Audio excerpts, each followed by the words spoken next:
आज की यह कहानी सुनने से पहले आप जहां भी बैठे या लेटे हैं वहां थोड़ा आराम से टिक जाइए। मोबाइल की ब्राइटनेस कम कर लीजिए, कमरे की लाइट हल्की कर दीजिए। अगर आंखें भारी हो रही हैं तो बिल्कुल ठीक है। यही तो इस कहानी का मकसद है। ये एक शांत, धीमी और बहती हुई ऐतिहासिक नींद की कहानी है। अगर आपको ऐसी लंबी, सुकून देने वाली कहानियां पसंद आती हैं तो अभी वीडियो को लाइक कर दीजिए और चैनल को सब्सक्राइब कर लीजिए ताकि हर रात आपको ऐसी ही कहानियां मिलती रहें। अब धीरे धीरे सांस लीजिए और इतिहास की उस धुंधली लेकिन मजबूत दुनिया में उतर चलिए जहां रणनीति तलवार से ज्यादा ताकतवर थी। कहानी का शीर्षक, छत्रपति शिवाजी महाराज की रणनीतियां। रात का समय था। सह्याद्री के पहाड़ों पर हल्की ठंडी हवा चल रही थी। दूर दूर तक फैले जंगलों में झींगुरों की आवाज गूंज रही थी। उसी अंधेरे और शांति के बीच एक युवा योद्धा पत्थर के किले की ऊंचाई पर खड़ा था। उसका नाम था शिवाजी। आगे चलकर इतिहास उसे छत्रपति शिवाजी महाराज के नाम से जानेगा, लेकिन इस वक्त वह बस एक ऐसा इंसान था जो दुश्मनों से नहीं, हालात से लड़ना सीख रहा था।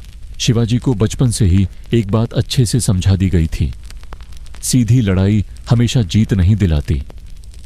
पहाड़, जंगल, रास्ते, मौसम और लोगों का मन, यही असली हथियार होते हैं। उनकी मां जीजाबाई अक्सर उन्हें कहानियों में यही सिखाती थीं कि ताकत सिर्फ तलवार में नहीं, दिमाग में होती है। शिवाजी इन बातों को सुनते नहीं थे, उन्हें अपने भीतर उतारते थे। उनके आसपास उस समय कई ताकतें थीं। बीजापुर की सत्ता, मुगल साम्राज्य और छोटे छोटे स्थानीय सरदार। इन सब के बीच शिवाजी का रास्ता आसान नहीं था। उनके पास न तो बड़ी सेना थी, न ही सोने चांदी का भंडार। उनके पास था सिर्फ समय, जमीन की समझ और लोगों का भरोसा। रात के अंधेरे में बैठकर शिवाजी अक्सर नक्शे देखते थे। वह नक्शे कागज के नहीं होते थे, बल्कि उनके मन में बने होते थे। कौन सा रास्ता घने जंगल से होकर जाता है, कहां से घोड़े नहीं जा सकते, किस पहाड़ी पर दुश्मन की नजर नहीं पहुंचती। ये सारी बातें उन्हें किसी किताब ने नहीं सिखाई, ये बातें उन्हें धरती ने सिखाई। उनके साथ उस समय कुछ भरोसेमंद लोग हमेशा रहते थे। तानाजी, जो चुपचाप हर बात सुनते थे। बाजी प्रभु, जिनकी आंखों में डर नाम की कोई चीज नहीं थी। और नेताजी पालकर, जो हर योजना को जमीन पर उतारने का तरीका जानते थे। इन सब के नाम बाद में इतिहास में दर्ज हुए, लेकिन उस वक्त ये बस शिवाजी के अपने लोग थे। शिवाजी की रणनीति का पहला नियम था, दुश्मन को भ्रम में रखो। वह कभी सीधे नहीं बताते थे कि अगला कदम क्या होगा। कभी कभी उनके अपने लोग भी पूरी योजना नहीं जानते थे। इससे अगर कोई पकड़ा भी जाता तो पूरी बात दुश्मन तक नहीं पहुंचती। यह तरीका उस समय के बड़े राजाओं को समझ नहीं आता था, क्योंकि वे खुले मैदान में बड़ी लड़ाइयों के आदी थे। एक बार की बात है, शिवाजी ने एक किले की तरफ बढ़ने का मन बनाया, लेकिन उन्होंने जानबूझकर अफवाह फैला दी कि वह किसी और दिशा में जा रहे हैं। दुश्मन की सेना उधर चली गई और शिवाजी रात के अंधेरे में बिना आवाज किए अपने असली लक्ष्य तक पहुंच गए। जब सुबह हुई तो किला उनके हाथ में था और दुश्मन खाली रास्तों की रखवाली करता रह गया। शिवाजी हमेशा कहते थे कि युद्ध से पहले जीत तय होनी चाहिए। अगर जीत तय न हो तो युद्ध नहीं करना चाहिए। यही वजह थी कि वह छोटी छोटी टुकड़ियों में हमला करते थे, अचानक, तेज और बिना चेतावनी के। इस तरीके को बाद में लोग गुरिल्ला युद्ध कहने लगे, लेकिन शिवाजी के लिए यह बस समझदारी थी। उनकी एक और खास बात थी, वह अपने सैनिकों को परिवार की तरह रखते थे। किसी गांव पर हमला करने से पहले साफ आदेश होता था कि आम लोगों को नुकसान नहीं होना चाहिए। महिलाओं और बच्चों की सुरक्षा सबसे ऊपर रखी जाती थी। इससे क्या हुआ, लोग शिवाजी को डर से नहीं, भरोसे से समर्थन देने लगे। गांव गांव से खबरें खुद ब खुद उनके पास पहुंचने लगीं। धीरे धीरे शिवाजी का नाम दूर दूर तक फैलने लगा। बीजापुर दरबार तक यह खबर पहुंची कि पहाड़ों में कोई ऐसा योद्धा है जो दिखता नहीं, लेकिन हर जगह मौजूद है। यहीं से कहानी में एक नया नाम जुड़ता है, अफजल खान, एक अनुभवी सेनापति जिसे शिवाजी को खत्म करने की जिम्मेदारी दी गई। शिवाजी जानते थे कि अफजल खान सिर्फ तलवार से नहीं, दिमाग से भी लड़ता है। इसलिए इस बार भी उन्होंने सीधी लड़ाई का रास्ता नहीं चुना। उन्होंने मिलने का नाटक किया। पहाड़ों के बीच एक जगह तय हुई। बाहर से देखने पर सब कुछ शांत लग रहा था, लेकिन भीतर हर कदम गिना तौला था। शिवाजी ने अपने कपड़ों से लेकर अपने हथियार तक सब कुछ रणनीति के हिसाब से चुना। यह सिर्फ एक मुलाकात नहीं थी, यह एक सोच की टक्कर थी। तानाजी और बाजी प्रभु दूर, लेकिन पूरी तरह तैयार थे। हर पेड़, हर पत्थर अपनी जगह तय था। रात जैसे जैसे गहरी होती जा रही थी, हवा में एक अजीब सा सन्नाटा भर गया था। शिवाजी शांत थे, उनकी सांसें धीमी थीं। उन्हें पता था कि अगले कुछ पलों में इतिहास करवट लेने वाला है। शिवाजी उसी जगह खड़े थे जहां पहाड़ की छाया जमीन पर गहरी पड़ती थी। दूर से अफजल खान का काफिला धीरे धीरे पास आ रहा था। घोड़ों की टापों की आवाज बहुत हल्की थी, जैसे खुद पहाड़ भी शोर नहीं करना चाहता हो। शिवाजी ने आंखें बंद की और एक गहरी सांस ली। उनके मन में कोई घबराहट नहीं थी, बस एक साफ सोच थी, हर कदम सोच समझकर उठाना है। अफजल खान का नाम सुनते ही बड़े बड़े योद्धाओं के हाथ कांप जाते थे। वह लंबा भारी शरीर वाला इंसान था। उसकी आवाज में हमेशा घमंड रहता था। उसे लगता था कि ताकत से हर लड़ाई जीती जा सकती है, लेकिन शिवाजी जानते थे कि यही उसकी सबसे बड़ी कमजोरी है। मुलाकात का समय तय था, जगह भी तय थी। बाहर से यह बस दो नेताओं की बातचीत लगनी थी, लेकिन असल में यह दो सोचों की टक्कर थी। शिवाजी हल्के कपड़े पहने हुए थे। ऊपर से देखने पर ऐसा लगता था जैसे वह बिल्कुल निहत्थे हैं, लेकिन उनके कपड़ों के नीचे वह तैयारी छुपी थी जो किसी को दिखाई नहीं देती। जैसे ही अफजल खान पास पहुंचा, उसने बनावटी मुस्कान के साथ शिवाजी को देखा। उसने दोस्ती की बातें की, पुराने झगड़ों को भूलने का नाटक किया। शिवाजी भी शांत रहे। उनकी आवाज धीमी थी, शब्द कम थे। वह जानते थे कि ज्यादा बोलना जरूरी नहीं है। पास खड़े पेड़, झाड़ियां, चट्टानें, सब कुछ जैसे इस पल को देख रहा था। अचानक अफजल खान ने गले मिलने का इशारा किया। यही वह पल था जिसके लिए शिवाजी पूरी तरह तैयार थे। जो कुछ हुआ वह बहुत तेज था, इतना तेज कि आंख झपकते ही सब बदल गया। शिवाजी ने खुद को बचाया और उसी पल पहाड़ों में छुपी हुई उनकी रणनीति जाग गई। तानाजी, बाजी प्रभु और बाकी लोग अपने अपने ठिकानों से बाहर निकले। जो मुलाकात दोस्ती की लग रही थी, वह एक पल में खत्म हो गई। अफजल खान की सेना बिना तैयारी के थी। उन्हें अंदाजा ही नहीं था कि हमला इतनी जल्दी और इतनी सटीक तरीके से होगा। यह जीत सिर्फ तलवार की नहीं थी, ये सोच की जीत थी। शिवाजी ने दिखा दिया कि अगर दिमाग शांत हो तो सबसे बड़ा दुश्मन भी हार सकता है। लेकिन शिवाजी यहीं नहीं रुके। वह जानते थे कि एक जीत काफी नहीं होती, असली लड़ाई इसके बाद शुरू होती है। बीजापुर दरबार में अफजल खान की हार की खबर आग की तरह फैल गई। वहां बैठे लोग हैरान थे। उन्हें समझ नहीं आ रहा था कि एक छोटा सा पहाड़ी राजा इतना बड़ा काम कैसे कर गया। अब शिवाजी के सामने नई चुनौतियां थीं। दुश्मन ज्यादा सतर्क हो गया था। रास्ते पहरे में थे, किले मजबूत किए जा रहे थे, लेकिन शिवाजी के लिए यह कोई नई बात नहीं थी। उन्होंने अपने लोगों को अलग अलग दिशाओं में भेजा, कोई खबर लाने के लिए, कोई लोगों का भरोसा बढ़ाने के लिए।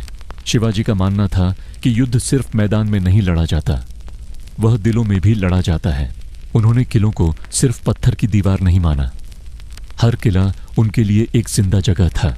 किले का रास्ता, पानी का इंतजाम, अनाज की जगह, सब कुछ उनकी नजर में रहता था।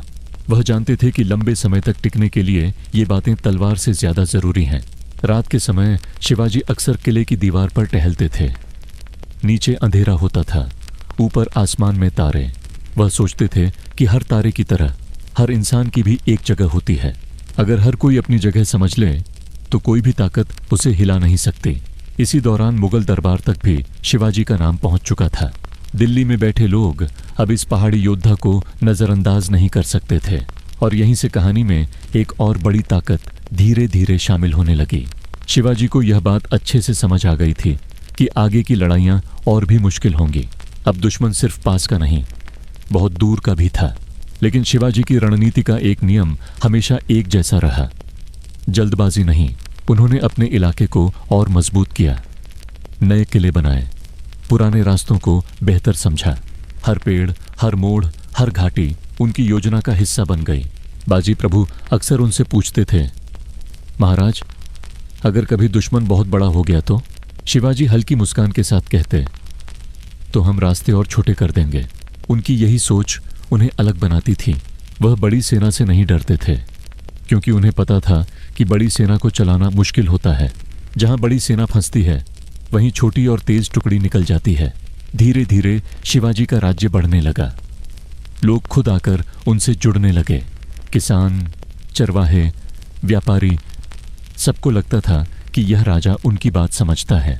शिवाजी कभी खुद को सिर्फ राजा नहीं मानते थे, वह खुद को उस जमीन का सेवक मानते थे जिस पर वह चलते थे, और इसी भावना के साथ वह आगे बढ़ते रहे। लेकिन इतिहास की राह कभी सीधी नहीं होती। आगे एक ऐसा समय आने वाला था जहां शिवाजी को सिर्फ तलवार और रणनीति ही नहीं, बल्कि धैर्य और समझदारी की भी बड़ी परीक्षा देनी थी। दूर दिल्ली में मुगल दरबार में एक नाम गूंजने लगा था, शिवाजी। और यह नाम अब सिर्फ पहाड़ों तक सीमित नहीं रहने वाला था।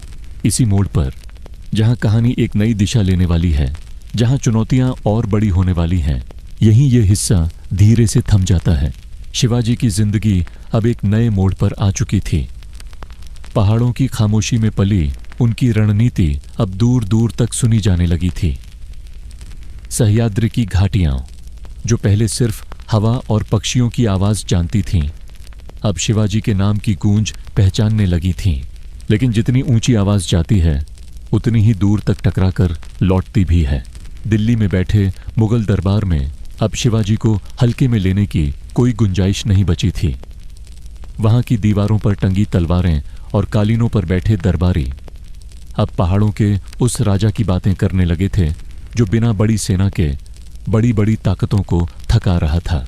और यहीं से एक नई चाल की शुरुआत हुई। शिवाजी को यह खबर पहले ही मिल चुकी थी कि मुगल अब सीधी लड़ाई नहीं, बल्कि धैर्य और चालाकी से काम लेने वाले हैं। उन्होंने अपने लोगों को पहले से ही सावधान कर दिया था। तानाजी, बाजी प्रभु और नेताजी पालकर सब जानते थे कि अब हर कदम पहले से ज्यादा सोच समझकर उठाना होगा। शिवाजी का मानना था कि जब दुश्मन बड़ा हो तो खुद को और शांत कर लेना चाहिए। वह अब कम बोलते थे, ज्यादा सुनते थे। रात के समय वह अकेले बैठकर आग की हल्की लौ को देखते रहते थे, जैसे उसी में आने वाले दिनों के जवाब छुपे हों। उनकी रणनीति का एक अहम हिस्सा था समय। वह जानते थे कि मुगल सेना जल्दी थक जाती है, क्योंकि उसे लंबा सफर करना पड़ता है। पहाड़ों में रास्ते तंग थे, हवा ठंडी थी और खाना आसानी से नहीं मिलता था। शिवाजी ने आदेश दिया कि कहीं भी दुश्मन से बेवजह टकराव न हो। जहां जरूरत हो वहां दिखो, जहां फायदा न हो वहां गायब हो जाओ। यह तरीका दुश्मन को सबसे ज्यादा परेशान करता था। मुगल सेनापति अपने शिविरों में बैठकर सोचते रहते थे कि शिवाजी आखिर हैं कहाँ। कभी खबर आती कि वह पश्चिम में हैं, कभी कहा जाता कि वह दक्षिण की तरफ बढ़ गए हैं। असल में शिवाजी हर जगह नहीं थे, लेकिन उनकी सोच हर जगह पहुंच चुकी थी। गांव के लोग, व्यापारी और चरवाहे सब उनकी आंख और कान बन चुके थे। कोई भी हलचल होती, खबर पहले शिवाजी तक पहुंचती। एक रात जब बादल आसमान को ढक चुके थे और बारिश की हल्की बूंदें गिर रही थीं, शिवाजी अपने कुछ भरोसेमंद लोगों के साथ बैठे थे। बाहर अंधेरा था, अंदर दीपक की हल्की रोशनी। बाजी प्रभु ने धीमी आवाज में कहा, महाराज, मुगल सेना आगे बढ़ रही है। शिवाजी ने सिर हिलाया। उन्हें यह पहले से पता था। उन्होंने पूछा, रास्ता कौन सा है? जवाब मिला, वही चौड़ा रास्ता जहां घोड़े आसानी से चल सकते हैं। शिवाजी के चेहरे पर हल्की मुस्कान आई। तो हम उन्हें वहीं जाने देंगे, उन्होंने कहा, और खुद उन रास्तों पर होंगे जहां घोड़े नहीं जा सकते। यही उनकी असली ताकत थी, दुश्मन को उसकी ही आदतों में फंसाना। मुगल सेना चौड़े रास्तों पर भारी सामान के साथ आगे बढ़ती रही। उन्हें लगता रहा कि शिवाजी कहीं सामने मिलेंगे, लेकिन शिवाजी और उनके लोग जंगलों, पहाड़ियों और संकरे रास्तों से चलते रहे। जहां सिर्फ इंसान का पैर जा सकता था, वहां उनकी टुकड़ियां थीं। छोटे छोटे हमले अचानक वार और फिर गायब हो जाना। इससे मुगल सेना थकने लगी, उनका खाना कम होने लगा, घोड़े कमजोर पड़ने लगे। शिवाजी ने साफ कहा था कि जब तक जरूरी न हो बड़ी लड़ाई नहीं करनी है। पहले दुश्मन को थकाओ, उसका मन तोड़ो, फिर आखिरी वार करो। रात के अंधेरे में शिवाजी अक्सर अपने लोगों से कहते थे, युद्ध सिर्फ शरीर से नहीं मन से जीता जाता है। उनकी यही सोच धीरे धीरे काम करने लगी। मुगल सेना में बेचैनी बढ़ने लगी, हर झाड़ी उन्हें खतरा लगने लगी, हर मोड़ पर उन्हें हमला होने का डर सताने लगा। और जब डर बैठ जाए तो ताकत अपने आप कम हो जाती है। शिवाजी ने इस बीच अपने किलों को और मजबूत किया। हर किले में पानी और अनाज का पूरा इंतजाम रखा गया। हर सैनिक को यह सिखाया गया कि जरूरत पड़ने पर कैसे बिना आवाज किए लड़ना है। तानाजी इन सब इंतजामों में आगे रहते थे। बाजी प्रभु रास्तों की सुरक्षा संभालते थे। नेताजी पालकर लोगों के बीच भरोसा बनाए रखते थे। सब अपने अपने हिस्से का काम कर रहे थे और शिवाजी सबको जोड़कर एक सोच बना रहे थे। लेकिन कहानी अभी पूरी नहीं थी। दिल्ली में बैठे मुगल शासक अब और बड़ा कदम उठाने की तैयारी कर रहे थे। इस बार बात सिर्फ सेना भेजने की नहीं थी, बल्कि शिवाजी को अपने सामने बुलाने की थी। शिवाजी को यह संदेश मिला। उन्होंने उसे शांत मन से सुना। उनकी आंखों में न गुस्सा था न डर। वह जानते थे कि कभी कभी सबसे बड़ी रणनीति होती है दुश्मन के दरवाजे तक खुद जाना। लेकिन कैसे जाना है, यह सोचने का समय आ चुका था। रात फिर से गहरी हो रही थी। किले की दीवारों पर हवा चल रही थी। शिवाजी दूर अंधेरे में देखते हुए सोच रहे थे। आगे का रास्ता आसान नहीं था, लेकिन उनका मन शांत था, जैसे सोती हुई नदी। और इसी शांत सोच के साथ जहां एक बड़ा फैसला होने वाला है, यहीं ये हिस्सा धीरे से रुकता है। शिवाजी उस रात बहुत देर तक जागते रहे। किले की दीवार पर टहलते हुए उनके कदम धीमे थे, जैसे हर कदम के साथ वह किसी पुराने विचार को छोड़ते और किसी नए विचार को अपनाते जा रहे हों। दूर नीचे घाटी में अंधेरा था और ऊपर आसमान में बादल बिना आवाज के बह रहे थे। यह वही शांति थी जिसमें शिवाजी सबसे साफ सोच पाते थे। दिल्ली से आया संदेश उनके मन में घूम रहा था। मुगल दरबार उन्हें अपने सामने बुलाना चाहता था। बाहर से यह सम्मान की बात लग सकती थी, लेकिन शिवाजी जानते थे कि इसके पीछे कई परतें छुपी हैं। यह बुलावा दोस्ती का नहीं था, यह परख का था। तानाजी उस रात उनके पास आए। महाराज, उन्होंने धीमी आवाज में कहा, यह रास्ता खतरे से भरा हो सकता है। शिवाजी ने सिर हिलाया। मुझे पता है, उन्होंने शांत स्वर में जवाब दिया। लेकिन हर खतरे से भागना भी ठीक नहीं होता। उनकी रणनीति का यह एक और पहलू था। कभी कभी सामने जाकर दुश्मन को देखने की हिम्मत। वह जानते थे कि अगर वह सिर्फ पहाड़ों में ही छुपे रहे तो दुश्मन उन्हें एक सीमित ताकत मानता रहेगा। लेकिन अगर वह खुद उनके दरबार तक पहुंच जाए तो सोच बदलनी पड़ेगी। बाजी प्रभु ने पूछा, अगर उन्होंने धोखा किया तो? शिवाजी ने हल्की मुस्कान के साथ कहा, तो हम पहले से तैयार रहेंगे।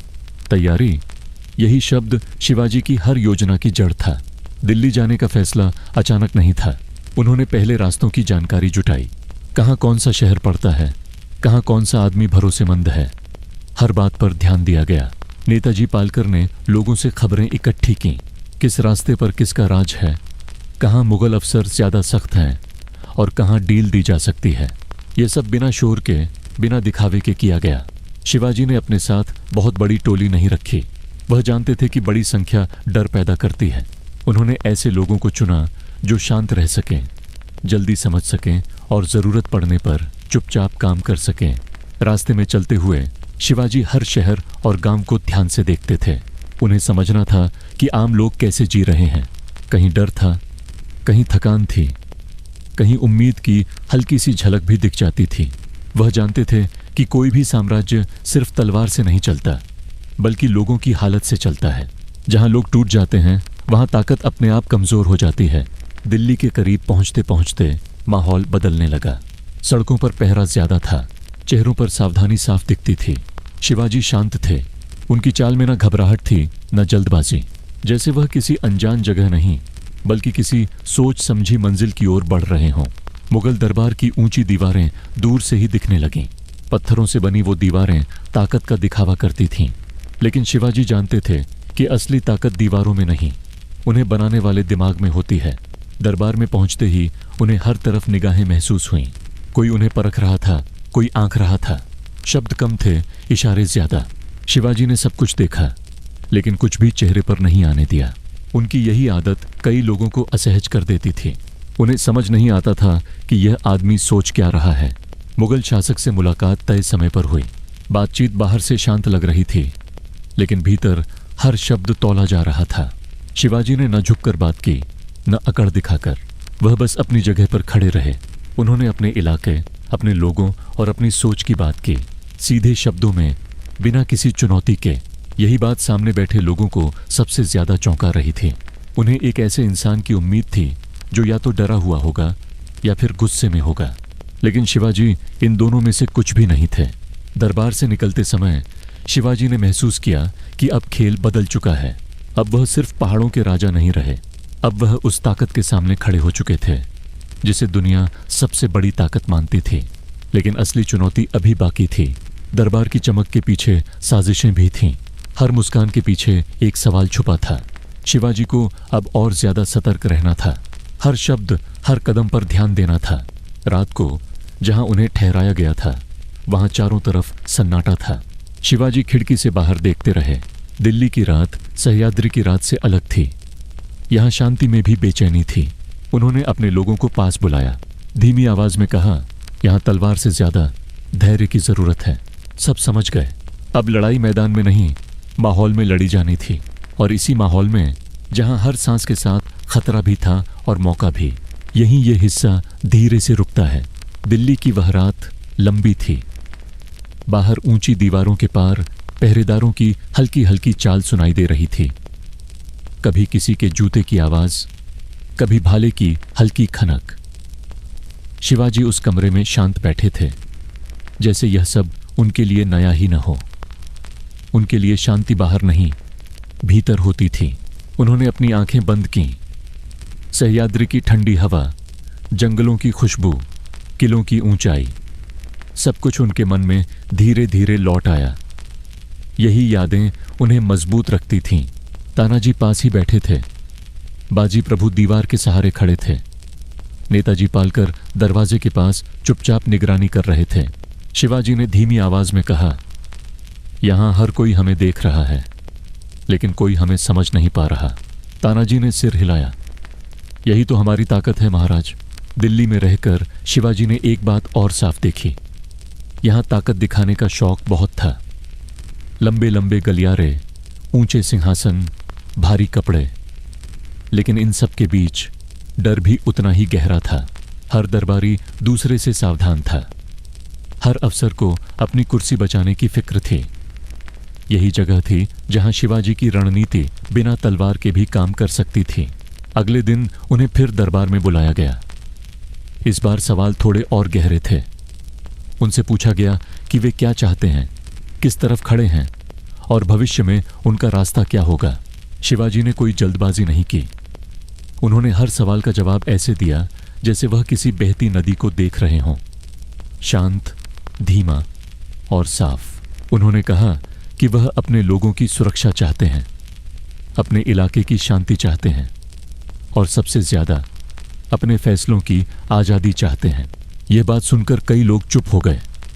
आजादी, ये शब्द यहां बहुत कम बोला जाता था। कुछ लोग मुस्कुराए, कुछ ने भौहें चढ़ाईं, लेकिन शिवाजी का चेहरा वैसा ही रहा, शांत। दरबार से निकलते समय उन्हें महसूस हुआ कि अब कुछ निगाहें और तेज हो गई हैं। अब वह सिर्फ मेहमान नहीं रहे थे, अब वह एक सवाल बन चुके थे। रात को वापस कमरे में आकर शिवाजी ने अपने लोगों से बात की। उन्होंने कहा, यहां हर चीज दिखती है, लेकिन सच छुपा रहता है। बाजी प्रभु बोले, तो हमें सच कहां देखना चाहिए? शिवाजी ने धीमे से कहा। लोगों की आंखों में। अगले कुछ दिनों में शिवाजी ने बहुत ध्यान से लोगों को देखा। कौन उनसे खुलकर बात करता है, कौन सिर्फ शब्दों का खेल खेलता है, कौन डरता है, कौन सोचता है। उन्हें समझ आ गया कि यहां लड़ाई तलवार से नहीं, धैर्य से जीती जाएगी, और अगर समय आए तो बिना आवाज के निकल जाना ही सबसे सही चाल होगी। शिवाजी ने पहले से ही अपने लिए रास्ते तैयार कर रखे थे। दिल्ली तक आने से पहले ही उन्होंने यह सोच लिया था कि अगर हालात बिगड़े तो क्या करना है, कहाँ रुकना है, किस पर भरोसा करना है और कब चुप रहना है। एक शाम जब आसमान में हल्का लाल रंग फैला हुआ था, शिवाजी को अंदर ही अंदर एक बेचैनी सी महसूस हुई। ऐसी बेचैनी जो उन्हें हमेशा किसी बदलाव से पहले होती थी। उन्होंने नेताजी पालकर को पास बुलाया। खबरों पर नजर रखो, उन्होंने कहा, और अपने कान खुले रखो। नेताजी ने सिर झुकाया और चुपचाप बाहर चले गए। रात गहराई। दिल्ली की गलियों में सन्नाटा फैल गया, लेकिन उस सन्नाटे में भी कुछ चल रहा था। अचानक आधी रात के करीब बाहर हलचल बढ़ी। पैरों की आवाज तेज हो गई। किसी के तेज कदमों की आहट पास आती महसूस हुई। तानाजी तुरंत सतर्क हो गए। बाजी प्रभु ने हाथ तलवार के पास ले गया, लेकिन अभी निकाला नहीं। शिवाजी ने हाथ के इशारे से सबको शांत रहने को कहा। उनकी आंखें खुली थीं, लेकिन चेहरा बिल्कुल स्थिर। दरवाजे के बाहर किसी ने रुककर कुछ कहा। आवाज में सख्ती थी, लेकिन साफ नहीं थी। शिवाजी समझ गए, अब समय आ गया था। उन्होंने बहुत धीमी आवाज में कहा, याद रखो, शोर नहीं करना है। यह वही पल था जिसके लिए वह मानसिक रूप से तैयार थे। उन्होंने अपने लोगों को पहले ही बता दिया था कि अगर ऐसा कुछ हो तो क्या करना है।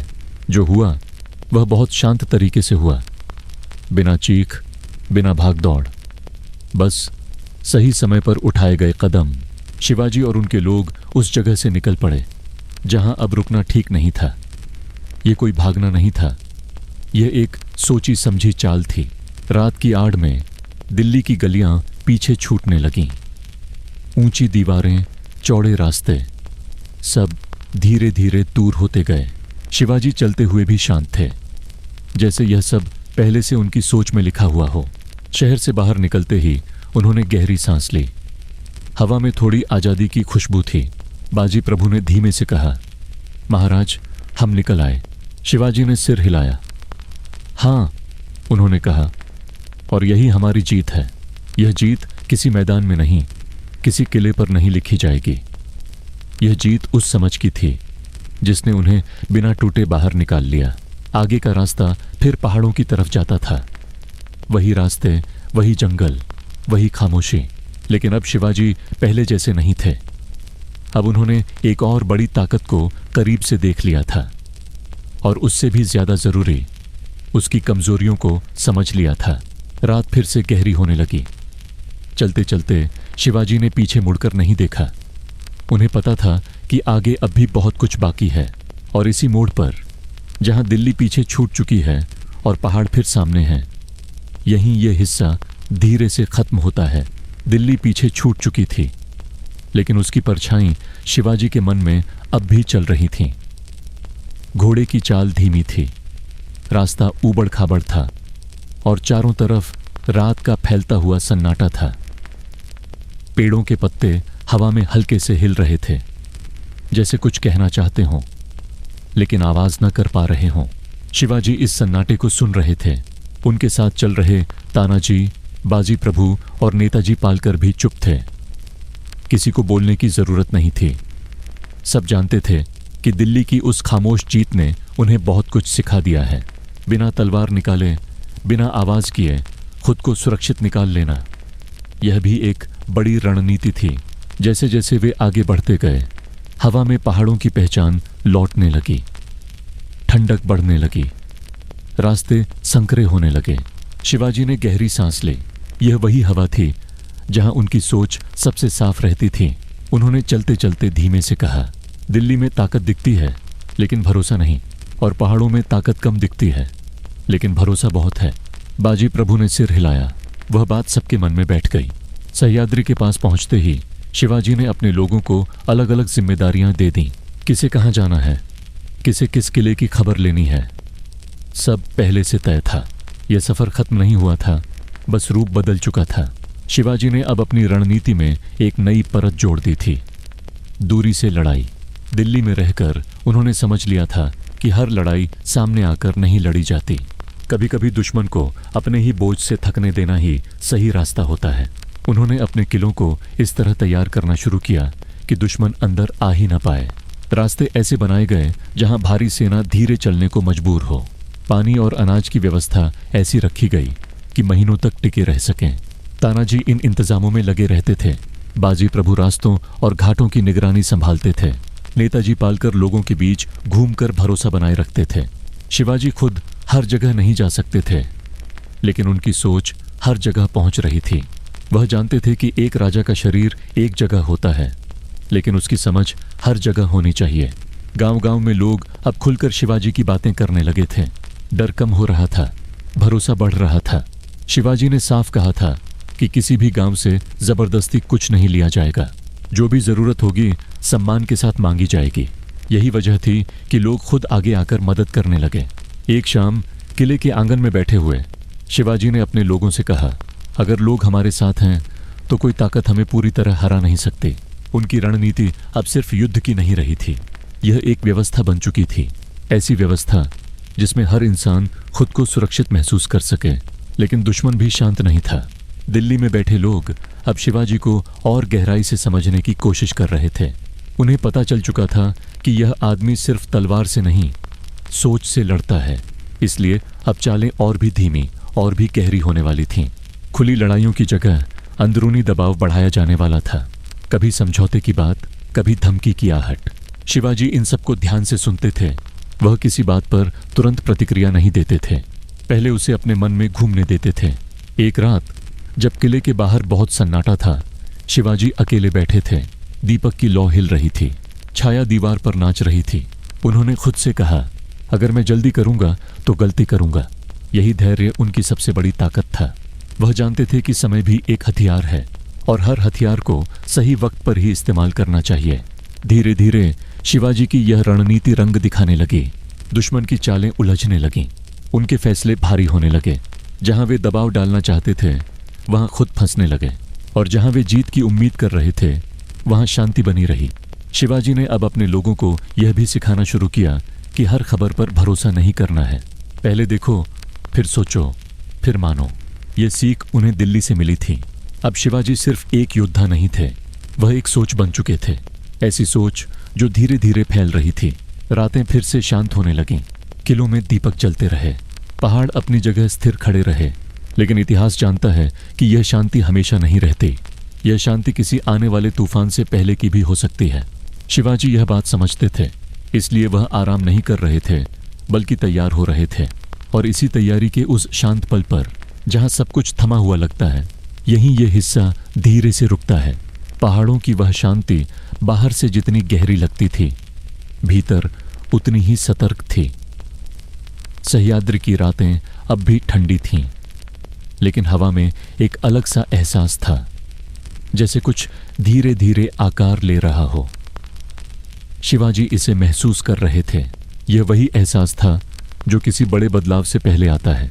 किले की ऊंचाई से नीचे देखते हुए शिवाजी ने दूर तक फैले रास्तों को देखा। हर रास्ता उन्हें किसी सवाल की तरह लगता था। कौन सा रास्ता सुरक्षित है, कौन सा धोखा दे सकता है, और कौन सा सिर्फ दिखने में आसान है। यही सवाल उनकी रणनीति की नींव बनते थे। तानाजी उनके पास आकर खड़े हुए। महाराज, उन्होंने कहा, खबरें आ रही हैं कि दुश्मन फिर से हरकत में है। शिवाजी ने बिना चौंके सिर हिलाया। हरकत में रहना ही उनकी आदत है। उन्होंने धीमे से कहा, हमें बस यह देखना है कि हम कैसे जवाब देते हैं। उनकी रणनीति का अब एक और रूप साफ होने लगा था। रुककर इंतजार करना। यह इंतजार कमजोरी नहीं था, यह तैयारी थी।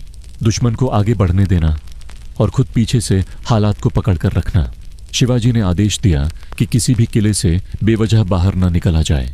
जहां जरूरत हो वहां सिर्फ उतनी ही ताकत दिखाई जाए जितनी जरूरी हो। बाकी सब कुछ शांति में छुपा रहे।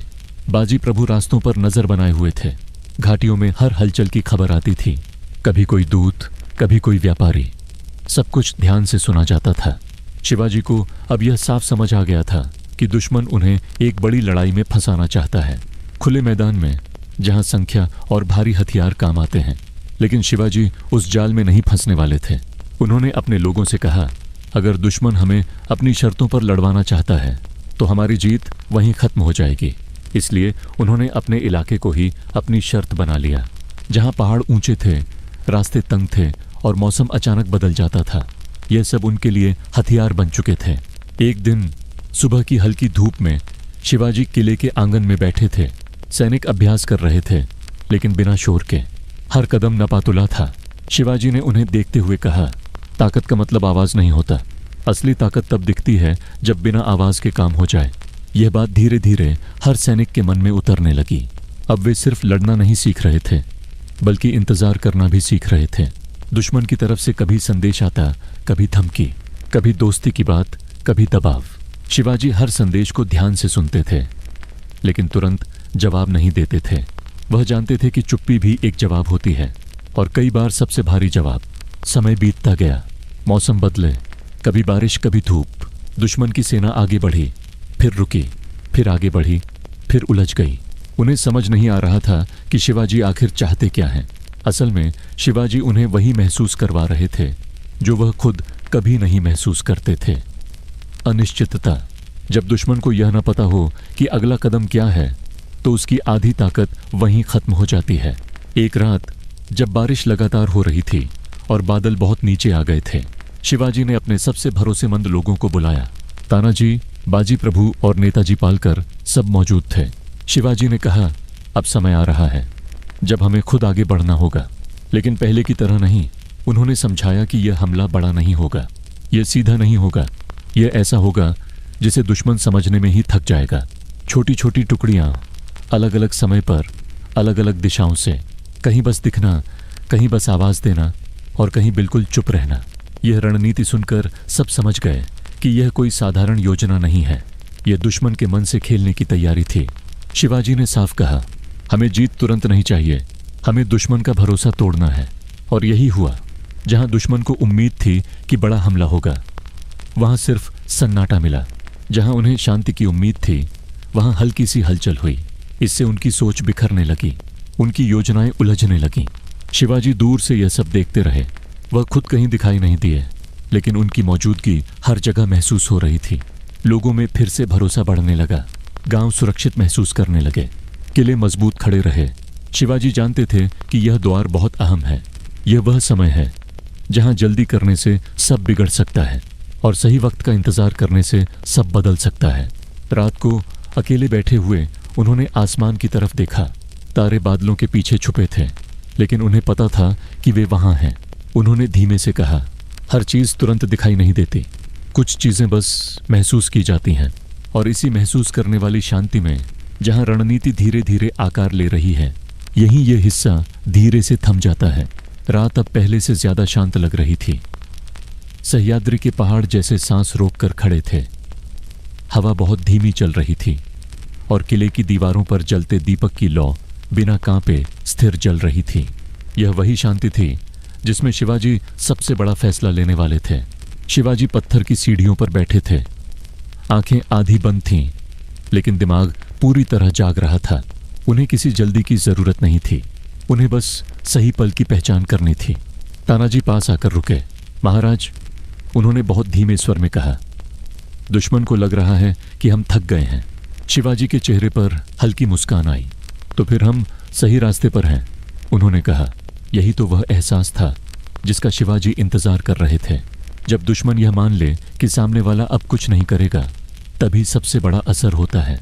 शिवाजी ने अपने लोगों को बुलाया। बाजी प्रभु, नेताजी पालकर, सब चुपचाप पास आ गए। कोई शोर नहीं, कोई जल्दबाजी नहीं। शिवाजी ने कहा, अब हम वही करेंगे जिसकी उन्हें उम्मीद नहीं है। यह हमला न तो बहुत बड़ा था, न बहुत छोटा। यह ऐसा था जो सिर्फ सही जगह पर किया जाना था, और उस जगह को शिवाजी बहुत अच्छे से जानते थे। उन्होंने बताया कि दुश्मन की ताकत कहाँ बिखरी हुई है, कहाँ उनका भरोसा ज्यादा है और कहाँ लापरवाही शुरू हो चुकी है। यही लापरवाही उनका रास्ता बनने वाली थी। शिवाजी ने साफ कहा, हम उनकी ताकत से नहीं, उनकी आदत से लड़ेंगे। रात के तीसरे पहर, जब पहरेदारों की आंखें भारी होने लगती हैं, जब हवा में नमी बढ़ जाती है और आवाज दूर तक नहीं जाती, उसी समय शिवाजी की टुकड़ियां चुपचाप आगे बढ़ीं। कोई ढोल नहीं, कोई नारा नहीं, सिर्फ पैरों की हल्की चाल और सांसों की धीमी आवाज। यह हमला जीत के लिए नहीं था, यह संदेश के लिए था। जहां दुश्मन को लगता था कि रास्ता सुरक्षित है, वहीं अचानक हलचल हुई, कुछ ही पलों में, और फिर सब शांत। कोई लंबी लड़ाई नहीं हुई, कोई पीछा नहीं हुआ, बस इतना कि दुश्मन समझ जाए शिवाजी अब भी हर जगह हैं। सुबह जब धुंध फैली हुई थी, दुश्मन के शिविर में बेचैनी साफ दिख रही थी। उन्हें समझ नहीं आ रहा था कि हमला कहां से हुआ और क्यों हुआ। शिवाजी ने यही चाहा था। जब सवाल जवाब से ज्यादा हो जाए तो डर अपने आप बढ़ जाता है। उन्होंने अपने लोगों को तुरंत पीछे बुला लिया। कोई रुकना नहीं, कोई दिखावा नहीं। काम हुआ और खत्म। शिवाजी खुद कहीं नजर नहीं आए, लेकिन हर चर्चा में उनका नाम था। गांवों में लोग फिर से सुकून की सांस लेने लगे। उन्हें लगा कि पहाड़ अब भी उनकी रक्षा कर रहे हैं और उन पहाड़ों के बीच शिवाजी खड़े हैं। शिवाजी ने साफ आदेश दिया कि अब कुछ समय तक कोई बड़ी हलचल नहीं होगी। दुश्मन को अपने ही सवालों में उलझने दिया जाएगा। यह रणनीति बहुत धैर्य मांगती थी, लेकिन शिवाजी का धैर्य अब उनकी पहचान बन चुका था। दिन बीतते गए, दुश्मन की चालें और धीमी हो गईं। उनकी सेना में थकान दिखने लगी। कई लोग सोचने लगे कि शायद यह लड़ाई यहीं खत्म हो जाएगी, लेकिन शिवाजी जानते थे असली फैसला अभी बाकी है। एक शाम सूरज ढलते वक्त शिवाजी किले की सबसे ऊंची दीवार पर खड़े थे। नीचे घाटी में हल्का सुनहरा रंग फैल गया था। उन्होंने अपने लोगों से कहा, अब जो अगला कदम होगा वह सिर्फ इस लड़ाई का नहीं, पूरी दिशा का फैसला करेगा। सब समझ गए, अब पीछे लौटने का समय नहीं था। शिवाजी की रणनीति अब पूरी तरह साफ हो चुकी थी। दुश्मन को थकाना, उसका भरोसा तोड़ना और फिर सही वक्त पर अंतिम चाल चलना। लेकिन वह अंतिम चाल क्या होगी, ये अभी किसी को नहीं पता था। रात फिर से उतरने लगी। आसमान में तारे एक एक कर दिखने लगे। हवा ठंडी हो गई। शिवाजी ने आंखें बंद की। उन्हें पता था अब समय करीब है, और इसी इंतजार की गहरी शांति में, जहां फैसला बस एक कदम दूर है, यहीं ये हिस्सा धीरे से रुकता है। रात की वह शांति अब और भी गहरी हो चुकी थी। किले की दीवारें ठंडी हो गई थीं। पत्थरों में दिन की गर्मी नहीं बची थी। दूर जंगलों से कभी कभी किसी पक्षी की आवाज आती, फिर सब कुछ फिर से शांत हो जाता। शिवाजी इसी शांति को सुन रहे थे। यह शांति उन्हें डराती नहीं थी। यह शांति उन्हें बताती थी कि समय करीब है। उन्होंने अपने भीतर झांक कर देखा। न कोई घबराहट थी, न कोई उतावलापन, बस एक साफ समझ थी, अब जो भी होगा सोच समझ कर होगा। तानाजी, बाजी प्रभु और नेताजी पालकर उनके पास आए। तीनों के चेहरे पर थकान थी, लेकिन आंखों में भरोसा भी था। शिवाजी ने बहुत धीमी आवाज में कहा, अब दुश्मन हमारे कदमों का इंतजार नहीं कर रहा, वह अपनी ही थकान से लड़ रहा है। यह सुनकर सब समझ गए कि हालात बदल चुके हैं। दुश्मन अब हमला करने की हालत में नहीं था। उसकी ताकत बिखर चुकी थी। शिवाजी की रणनीति का यह सबसे अहम हिस्सा था, दुश्मन को बिना तोड़े खुद टूटने देना। उन्होंने आदेश दिया कि अब हर खबर पर और ज्यादा ध्यान रखा जाए। कोई भी छोटी जानकारी बड़ी बन सकती थी, कोई भी गलती सब कुछ बिगाड़ सकती थी। बाजी प्रभु घाटों पर पहले से ज्यादा चौकन्ने हो गए। तानाजी किलों की अंदरूनी व्यवस्था देखने लगे। नेताजी पालकर लोगों के बीच घूमते रहे ताकि डर वापस न आए। शिवाजी खुद कम बोल रहे थे, वह ज्यादा सुन रहे थे। हर आवाज, हर खबर, हर चुप्पी, सब कुछ उनके दिमाग में जगह बना रहा था। एक रात जब चांद बादलों के पीछे छुपा हुआ था, एक दूत चुपचाप किले में पहुंचा। उसके चेहरे से साफ दिख रहा था कि वह लंबा सफर तय करके आया है। दूत ने बताया कि दुश्मन की सेना अब आपस में ही उलझने लगी है। कुछ लोग वापस जाना चाहते हैं, कुछ आगे बढ़ने की बात कर रहे हैं। यह खबर सुनकर शिवाजी ने आंखें बंद कर लीं। कुछ पल चुप रहे, फिर बोले, यही वह मोड़ है जहां सही फैसला सब कुछ तय करता है। उन्होंने साफ कहा कि अब कोई जल्दबाजी नहीं होगी। जब दुश्मन खुद अपने फैसलों में फंस जाए तब उसे बाहर से धक्का देने की जरूरत नहीं होती। लेकिन साथ ही उन्होंने यह भी समझ लिया था कि अगर अब मौका छोड़ दिया गया तो दुश्मन फिर से खुद को संभाल सकता है। यह संतुलन ही सबसे मुश्किल था, न बहुत जल्दी न बहुत देर से। शिवाजी ने अगली चाल तैयार की। यह चाल न तो बड़ी लड़ाई थी, न ही सिर्फ डर दिखाने का तरीका। यह चाल थी दुश्मन को यह एहसास दिलाने की कि अब रास्ता सिर्फ एक ही बचा है। उन्होंने कुछ किलों से हल्की हलचल करवाई, कुछ जगहों पर अपने लोगों को जानबूझकर दिखाया और कुछ रास्तों को बिल्कुल खाली छोड़ दिया। दुश्मन को लगने लगा कि शिवाजी अब खुलकर सामने आने वाले हैं, और यही उनकी सबसे बड़ी गलतफहमी थी। असल में शिवाजी उन्हें एक दिशा में धकेल रहे थे, ऐसी दिशा में जहां उनका इलाका खत्म होता था और शिवाजी का इलाका शुरू। यह इलाका ऐसा था जहां रास्ते अचानक गायब हो जाते थे, जहां मौसम पल में बदल जाता था और जहां हर मोड़ पहले से जाना पहचाना था। शिवाजी ने अपने लोगों से कहा, जब दुश्मन हमारे घर में आए तब हमें ज्यादा कुछ करने की जरूरत नहीं पड़ेगी। दिन बीतते गए, दुश्मन की चाल अब एक तरफ झुकने लगी। उन्हें लगने लगा कि यही आखिरी कोशिश होनी चाहिए। शिवाजी सब देख रहे थे, लेकिन उन्होंने अभी तक अपना आखिरी पत्ता नहीं खोला था।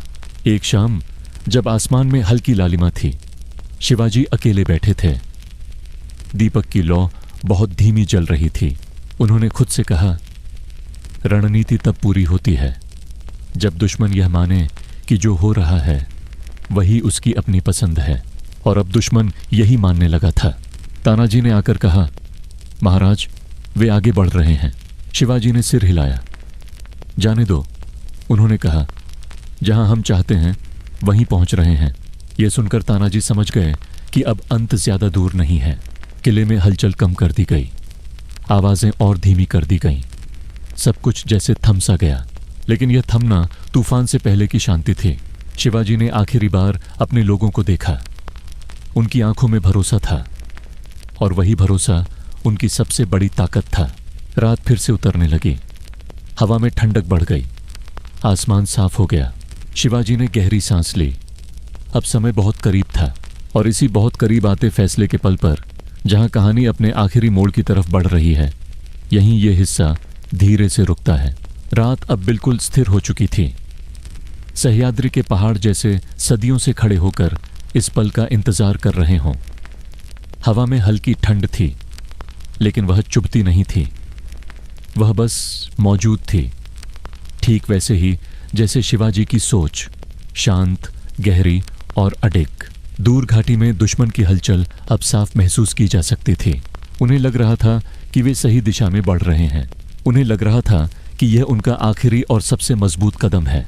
लेकिन शिवाजी जानते थे, यह उनका नहीं, दुश्मन का आखिरी कदम है। उन्होंने अपने लोगों को बहुत पहले ही उनकी जगहों पर तैनात कर दिया था। कोई किले के भीतर नहीं छुपा था, कोई खुले मैदान में नहीं खड़ा था। सब अपनी जमीन में थे, अपनी हवा में, अपने रास्तों पर। शिवाजी ने एक बार फिर चारों तरफ नजर डाली। उन्हें किसी चेहरे पर डर नहीं दिखा, बस ध्यान था और भरोसा। तानाजी पास आए। महाराज, उन्होंने कहा, सब तैयार है। शिवाजी ने सिर हिलाया। तो फिर अब हमें कुछ करने की जरूरत नहीं, उन्होंने कहा। अब बस देखना है। यही शिवाजी की आखिरी रणनीति थी, खुद कम से कम दिखना और हालात को बोलने देना। दुश्मन आगे बढ़ता गया। जैसे जैसे वह अंदर आया, उसके रास्ते कम होते गए। पहले जो सड़कें चौड़ी थीं, वे अचानक संकरी हो गईं। जहां घोड़े दौड़ सकते थे, वहां अब सिर्फ इंसान चल सकता था। मौसम ने भी करवट ली। हल्की बारिश शुरू हो गई, मिट्टी फिसलन भरी हो गई। यह सब शिवाजी ने नहीं कराया था, यह सब उनकी जमीन ने किया था। दुश्मन को अब समझ आने लगा कि कुछ गलत है, लेकिन तब तक बहुत देर हो चुकी थी। उनकी सेना फैल चुकी थी, उनकी ताकत टूट चुकी थी और उनका भरोसा डगमगा चुका था। शिवाजी ने अब भी हमला करने का आदेश नहीं दिया, क्योंकि अब हमला जरूरी ही नहीं था। जहां दुश्मन को रुकना चाहिए था, वहां वह रुक नहीं पा रहा था, और जहां आगे बढ़ना चाहिए था, वहां रास्ता ही नहीं था। धीरे धीरे अफरा तफरी बढ़ने लगी। आदेश साफ नहीं पहुंच रहे थे। लोग एक दूसरे से सवाल करने लगे, और सवाल ही वह चीज होती है जो हार की शुरुआत करती है। शिवाजी ने बहुत शांत स्वर में कहा, अब बस इतना करो कि उन्हें सुरक्षित लौटने का रास्ता दिखा दो। यह सुनकर कुछ लोग चौंके, लेकिन किसी ने सवाल नहीं किया, क्योंकि शिवाजी जानते थे, पूरी तरह कुचल देना ही जीत नहीं होती। कभी कभी रास्ता छोड़ देना सबसे बड़ी जीत होती है। दुश्मन ने धीरे धीरे पीछे हटना शुरू किया, बिना किसी बड़ी लड़ाई के, बिना किसी शोर के, बस थके हुए कदम और टूटे हुए मन। सुबह जब सूरज निकला, घाटी फिर से शांत थी, जैसे कुछ हुआ ही न हो। लेकिन इतिहास में बहुत कुछ हो चुका था। शिवाजी किले की ऊंचाई पर खड़े थे, नीचे फैली जमीन को देख रहे थे। उनके चेहरे पर न खुशी थी, न गर्व, बस संतुलन था। तानाजी ने कहा, महाराज, यह जीत। शिवाजी ने बात पूरी नहीं होने दी। यह जीत नहीं है, उन्होंने कहा, यह समझ है। उन्होंने आगे कहा, अगर हम भी वही करते जो हर ताकत करती है, तो हम अलग कैसे होते। यही शिवाजी की असली पहचान थी। वह सिर्फ युद्ध नहीं जीतते थे, वह रास्ता बनाते थे। दिन चढ़ने लगा, लोग अपने काम पर लौटने लगे, गांव फिर से सांस लेने लगे। किलों में कोई जश्न नहीं मनाया गया, कोई ढोल नहीं बजे, कोई नारे नहीं लगे। शिवाजी ने चाहा भी नहीं। उनके लिए सबसे बड़ी जीत यह थी कि उनकी जमीन सुरक्षित रही, उनके लोग सुरक्षित रहे। रात फिर से आई, दीपक फिर जले, हवा फिर चली। सब कुछ वैसा ही था जैसा पहले था, लेकिन अंदर बहुत कुछ बदल चुका था। अब शिवाजी सिर्फ एक राजा नहीं थे, वह एक सोच बन चुके थे। ऐसी सोच जो तलवार से नहीं, समझ से लड़ती है, जो जल्दी नहीं करती, जो शोर नहीं मचाती, जो समय को अपना साथी बनाती है। और यही वजह थी कि उनकी रणनीतियां सिर्फ उस समय की नहीं रहीं, बल्कि आने वाले समय के लिए भी रास्ता बन गईं। शिवाजी ने एक बार आसमान की तरफ देखा। तारे शांत थे, मजबूत थे। उन्होंने धीमे से कहा, जो स्थिर रहता है वही सबसे दूर तक जाता है। और इसी स्थिरता में, इसी शांति में ये कहानी अब धीरे धीरे सो जाती है। आप भी अब अपनी आंखें बंद कर सकते हैं, सांस को धीमा कर सकते हैं और इस एहसास के साथ आराम कर सकते हैं कि इतिहास सिर्फ लड़ाइयों से नहीं बनता, बल्कि समझ से बनता है। यही थी छत्रपति शिवाजी महाराज की रणनीतियों की एक शांत, गहरी और नींद लाने वाली कहानी। अब आराम कीजिए, इतिहास यहीं ठहरता है। तो ये थी हमारी पिछली कहानी। उम्मीद है इसने आपको थोड़ा सुकून दिया होगा। अब वक्त है एक नई कहानी का, थोड़ी शांत, थोड़ी हिस्टोरिकल, जो धीरे धीरे आपको नींद की मीठी दुनिया में ले जाएगी। तो आंखें बंद कीजिए और चलिए शुरू करते हैं अगली कहानी। अगर आपको ऐसी लंबी, सुकून देने वाली कहानियां पसंद हैं तो वीडियो को लाइक कर दीजिए और चैनल को सब्सक्राइब कर लीजिए, ताकि हर रात आपको ऐसी ही कहानियां मिलती रहें। अब अपनी आंखें हल्की कर लीजिए और मेरी आवाज़ के साथ बहते चलिए। कहानी खेतों के बीच एक शांत सफ़र। यह कहानी शुरू होती है एक छोटे से गांव से, जहां शहर का शोर कभी नहीं पहुंचा। इस गांव में एक आदमी रहता था, नाम था रघु। रघु कोई राजा नहीं था, न कोई बड़ा आदमी। वह बस एक साधारण इंसान था जो सालों से शहर में काम करके अब अपने गांव लौटा था। उसके साथ उसकी पत्नी सुमन थी और उनका बेटा अमन, जो अभी 10 साल का था। गांव के बाहर मिट्टी की सड़क के पास उनका छोटा सा घर था। घर के सामने दूर तक फैले खेत थे, जो दिन में हरे और रात में काले साए जैसे लगते थे। उस शाम जब सूरज धीरे धीरे खेतों के पीछे छुप रहा था, रघु घर के बाहर खाट पर बैठा था। सुमन अंदर रसोई में धीमी आवाज में बर्तन समेट रही थी। अमन आंगन में चुपचाप खेलते खेलते आसमान देख रहा था। हवा में मिट्टी और फसल की मिलीजुली खुशबू थी। रघु को आज कुछ अलग महसूस हो रहा था, जैसे गांव उसे बुला रहा हो, जैसे खेतों के बीच कोई पुरानी आवाज हो जो कह रही हो, चलो थोड़ा आगे चलें। सुमन बाहर आई और बोली, आज कुछ बेचैन लग रहे हो। रघु ने हल्की सी मुस्कान के साथ कहा, पता नहीं, बस मन कर रहा है खेतों के बीच थोड़ा चलने का। सुमन ने कुछ नहीं कहा, उसने बस सिर हिला दिया। गांव में शब्दों से ज्यादा खामोशी समझी जाती है। थोड़ी देर बाद तीनों घर से निकल पड़े। उनके पैरों के नीचे मिट्टी की सड़क थी और दोनों तरफ खेत। शाम की रोशनी धीरे धीरे कम हो रही थी। दूर कहीं से किसी पक्षी की आवाज आ रही थी। अमन बीच बीच में रुककर कुछ देखता, फिर आगे बढ़ जाता। उसे यह रास्ता नया लग रहा था, जबकि रघु ने यह रास्ता अपनी जिंदगी में न जाने कितनी बार तय किया था। चलते चलते रघु को अपने बचपन की याद आने लगी। वही खेत, वही रास्ता, वही हवा। फर्क बस इतना था कि तब उसके साथ उसके पिता मोहन हुआ करते थे। मोहन ज्यादा बोलते नहीं थे, बस चलते रहते थे। रघु को आज वही चाल याद आ रही थी। उसने बिना देखे अमन का हाथ थाम लिया। अमन ने कुछ नहीं कहा, बस चलने लगा। थोड़ी दूर जाकर एक पुराना बरगद का पेड़ आया। पेड़ के नीचे एक टूटा हुआ चबूतरा था। सुमन वहीं बैठ गई। रघु भी पास ही बैठ गया। अमन पेड़ के तने को छूकर देखने लगा, जैसे किसी बहुत पुराने दोस्त से मिल रहा हो। हवा अब थोड़ी ठंडी हो चली थी। खेतों में खड़ी फसल सरसराने लगी थी। यह कोई तेज आवाज नहीं थी, बस ऐसी आवाज थी जो मन को और शांत कर दे। रघु ने धीमी आवाज में कहा, यहीं से आगे का रास्ता बहुत लंबा लगता है, लेकिन असल में है नहीं। सुमन ने पूछा, आगे कहाँ जाता है? रघु बोला। बस खेतों के बीच, और फिर वही रास्ता हमें वापस ले आता है। कुछ देर तीनों चुप बैठे रहे। चुप्पी भारी नहीं थी, वह चुप्पी सुकून वाली थी। फिर रघु खड़ा हुआ। चलो थोड़ा और चलते हैं। सुमन उठी। अमन दौड़ता हुआ आगे निकल गया। अब अंधेरा धीरे धीरे बढ़ रहा था। आसमान में तारे निकलने लगे थे। गांव की लाइटें पीछे छूट चुकी थीं।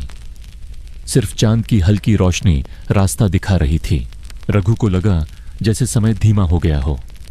हर कदम के साथ उसकी सांसें और गहरी हो रही थीं। चलते चलते उन्हें एक छोटी नहर मिली।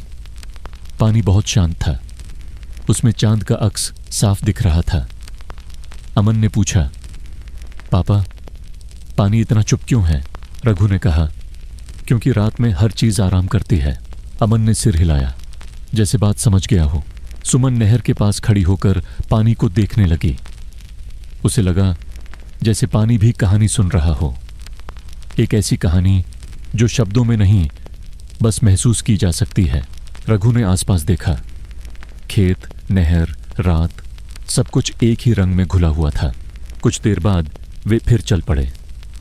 रास्ता अब थोड़ा और संकरा हो गया था। खेतों की मेढ़ें पास आ गई थीं। हवा में ठंडक बढ़ रही थी। रघु को महसूस हुआ कि यह सफर सिर्फ पैरों का नहीं है, यह मन का भी सफर है। आगे कहीं से हल्की सी घंटी की आवाज आई, शायद किसी जानवर की। अमन थोड़ा पास आ गया। रघु ने कहा, डरने की जरूरत नहीं, यहां सब अपना ही है। चलते चलते रघु को एहसास हुआ कि उसे थकान नहीं हो रही, जैसे यह रास्ता उसे सहारा दे रहा हो। उसने सोचा, शायद यही वजह है कि वह शहर छोड़कर यहां लौटा। यह सुकून, यह धीमापन। अब रास्ता एक मोड़ ले रहा था। आगे अंधेरा और गहरा था, लेकिन डर नहीं था, बस जिज्ञासा थी। रघु, सुमन और अमन उस मोड़ की तरफ बढ़ते गए। उनके कदम धीमे थे, सांसें गहरी थीं और मन बहुत शांत। और ठीक उसी मोड़ पर पहुंचकर यह सफर एक नए हिस्से में दाखिल होने वाला था। यहीं से आगे की कहानी शुरू होती है, जहां खेत और भी खामोश हो जाते हैं और रात और भी गहरी। जैसे ही रघु, सुमन और अमन उस मोड़ पर पहुंचे, उन्हें एहसास हुआ कि रात और भी गहरी हो चुकी है।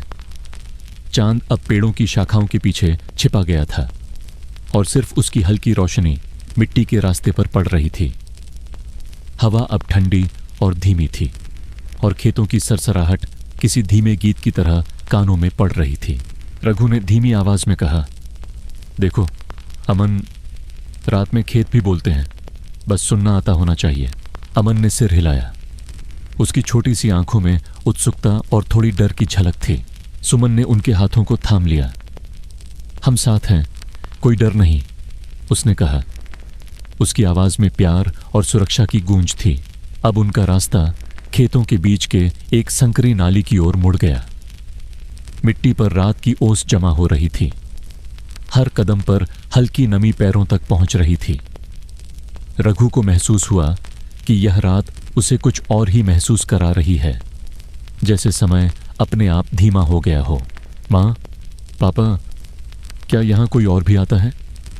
अमन ने हिचकिचाते हुए पूछा। रघु ने मुस्कान के साथ कहा, कभी कभी बेटा, लेकिन रात के इस समय में कोई नहीं आता, सिर्फ हम और हमारी सोच। सुमन ने आसमान की तरफ देखा। तारों की हल्की चमक उनके चेहरे पर पड़ रही थी। इतनी शांति, उसने फुसफुसाकर कहा, जैसे सारी दुनिया सो गई हो। रघु ने गहरी सांस ली और कहा, सुमन, याद है जब मैं बच्चा था, हम इसी रास्ते से स्कूल जाते थे। अब लगता है जैसे समय वहीं थम गया हो। सुमन ने हंसते हुए सिर हिलाया। हाँ, लेकिन अब तुम्हारे साथ हमारे बेटे भी हैं, और यह सफर सिर्फ हमारे लिए नहीं, अमन के लिए भी है। अमन ने चुपचाप उनकी बात सुनी, फिर छोटे छोटे कदमों से आगे बढ़ा। उसकी उत्सुकता रात की खामोशी में और भी बढ़ रही थी। रघु ने देखा कि अमन की आंखों में सपने और जिज्ञासा दोनों हैं।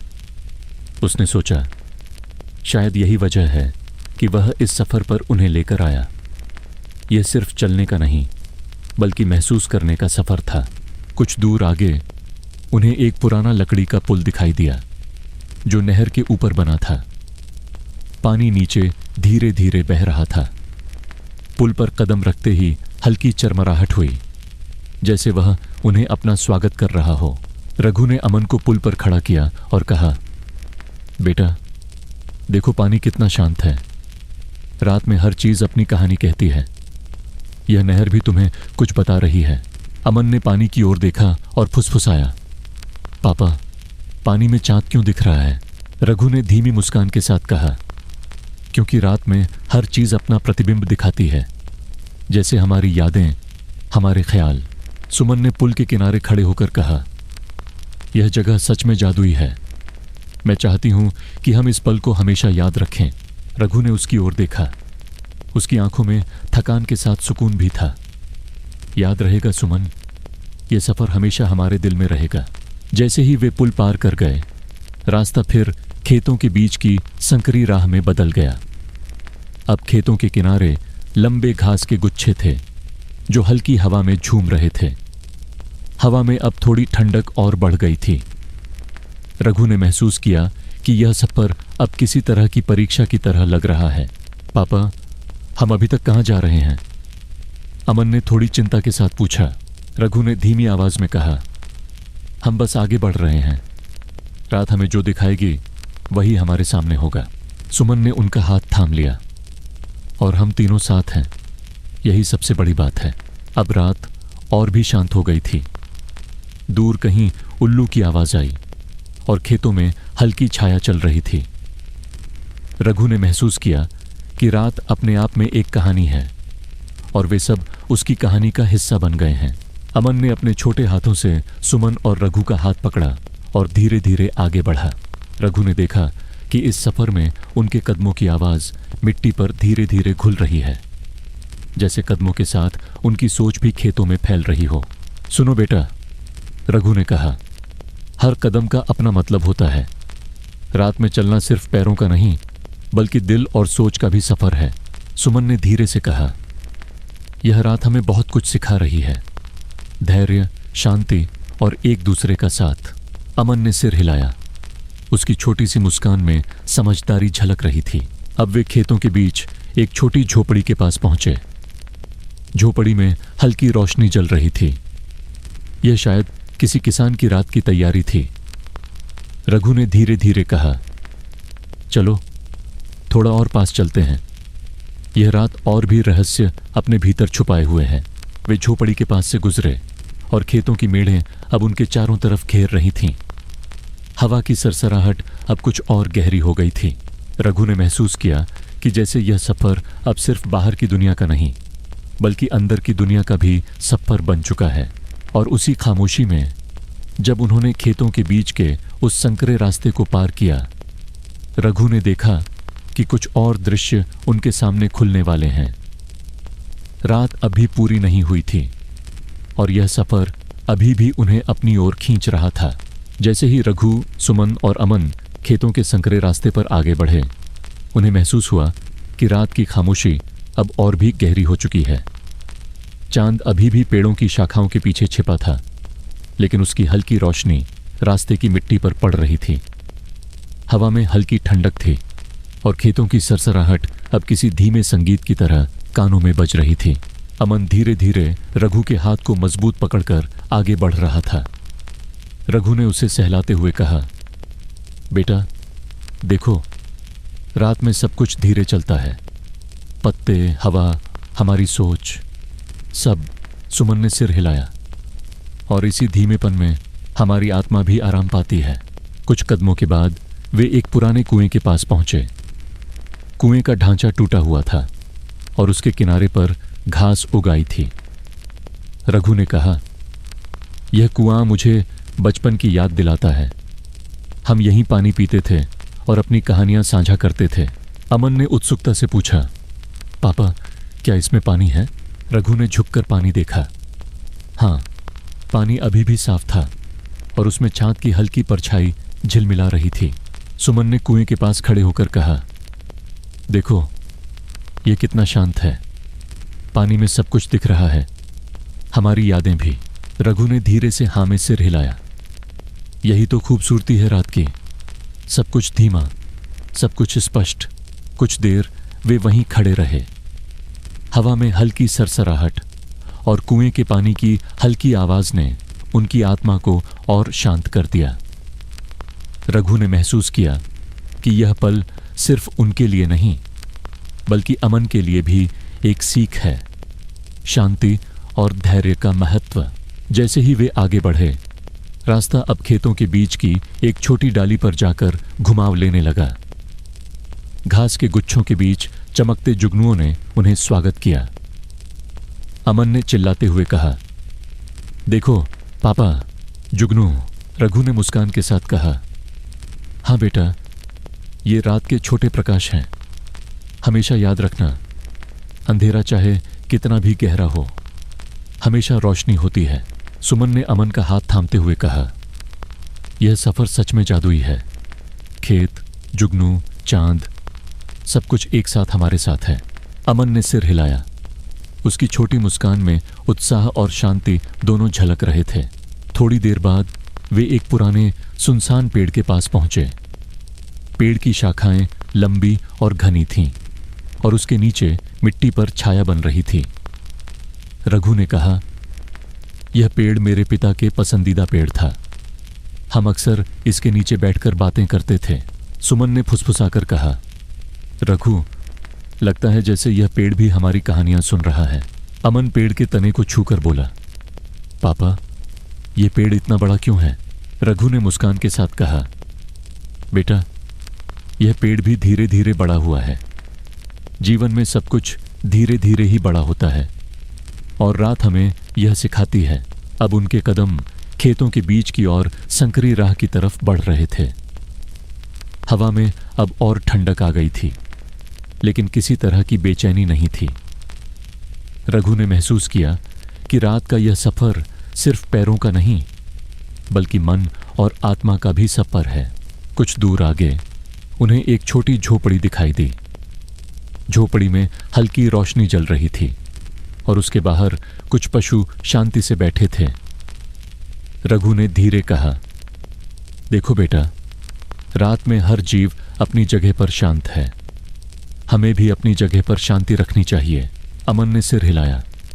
उसकी आंखों में समझदारी और उत्सुकता दोनों झलक रही थीं। सुमन ने आसपास की खामोशी महसूस करते हुए कहा, रघु, लगता है जैसे यह रात हमें और भी करीब ला रही है। खेत, हवा, पानी, सब कुछ हमारे साथ है।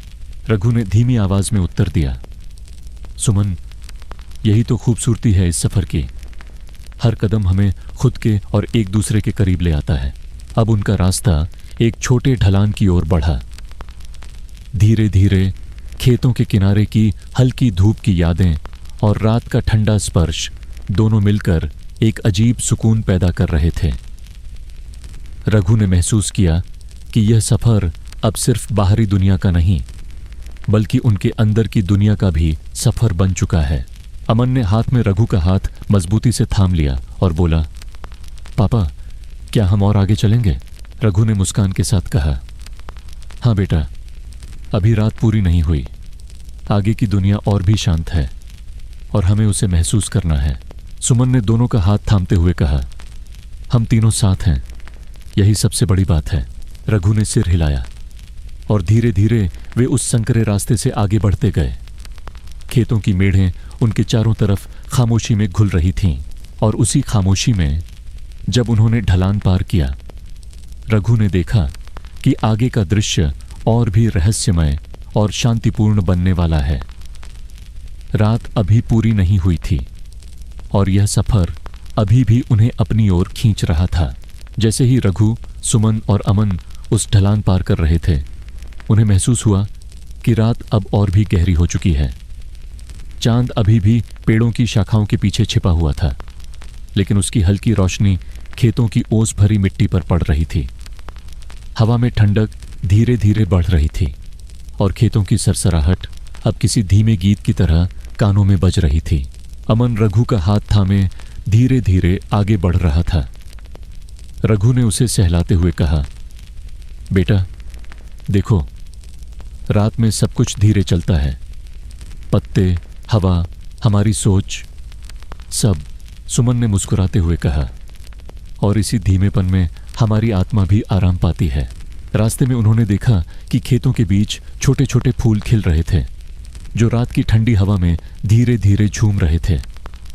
अमन ने उत्सुकता से पूछा, पापा, ये फूल रात में क्यों खुलते हैं? रघु ने धीमे स्वर में कहा, बेटा, रात में हर चीज अपनी तरह से जीवित होती है, फूल भी, जैसे हमें अपनी सुंदरता दिखा रहे हों। सुमन ने पीछे से कहा, और यही हमें सिखाता है कि शांति में भी जीवन अपने तरीके से खिलता है। जैसे ही वे आगे बढ़े, उन्हें एक छोटी नदी दिखाई दी। नदी के पानी में चांद की परछाई झिलमिला रही थी।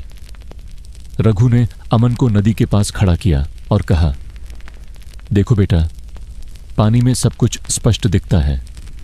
यह हमें सिखाता है कि अंधेरे में भी चीजें दिखती हैं, बस ध्यान से देखना पड़ता है। अमन ने पानी को छूकर कहा, पापा, यह कितना ठंडा है। रघु ने मुस्कुराते हुए कहा, हाँ बेटा, लेकिन यह ठंडक हमारे दिल को शांत करती है। सुमन ने उनके पास खड़े होकर कहा, रघु, यह नदी, यह रात, यह सब हमें एक नई दुनिया का एहसास दे रहा है। रघु ने सिर हिलाया और धीरे से उत्तर दिया, सुमन, यही खूबसूरती है इस सफर की। हम सब कुछ छोड़कर बस इसे महसूस कर रहे हैं। नदी पार करने के बाद रास्ता खेतों के बीच की संकरी राह में बदल गया। घास के गुच्छों के बीच जुगनुओं की हल्की चमक उन्हें मार्ग दिखा रही थी। अमन ने उत्सुकता से कहा, पापा, जुगनू कितना सुंदर है। रघु ने मुस्कुराते हुए कहा, हाँ बेटा, अंधेरे में भी हमेशा कुछ सुंदर होता है, हमें बस ध्यान रखना चाहिए। थोड़ी देर चलते चलते उन्होंने देखा कि रास्ते में एक पुराना नीम का पेड़ खड़ा था। उसकी शाखाओं पर हल्की हवा से पत्ते सरसराने लगे थे। रघु ने कहा, यह पेड़ मेरे बचपन की यादें जगाता है। हम अक्सर इसके नीचे बैठकर बातें किया करते थे। सुमन ने फुसफुसाकर कहा, लगता है जैसे यह पेड़ भी हमारी कहानियां सुन रहा हो। अमन पेड़ के तने को छूकर बोला, पापा, यह पेड़ इतना बड़ा क्यों है? रघु ने धीमे स्वर में उत्तर दिया, क्योंकि यह समय के साथ बढ़ा है बेटा। जीवन में भी हर चीज धीरे धीरे बड़ी होती है। रात हमें यही सिखाती है। अब उनका रास्ता खेतों की मेढ़ों के बीच की ओर संकरी राह में बढ़ रहा था। हवा अब और ठंडी हो गई थी, लेकिन किसी तरह की बेचैनी नहीं थी।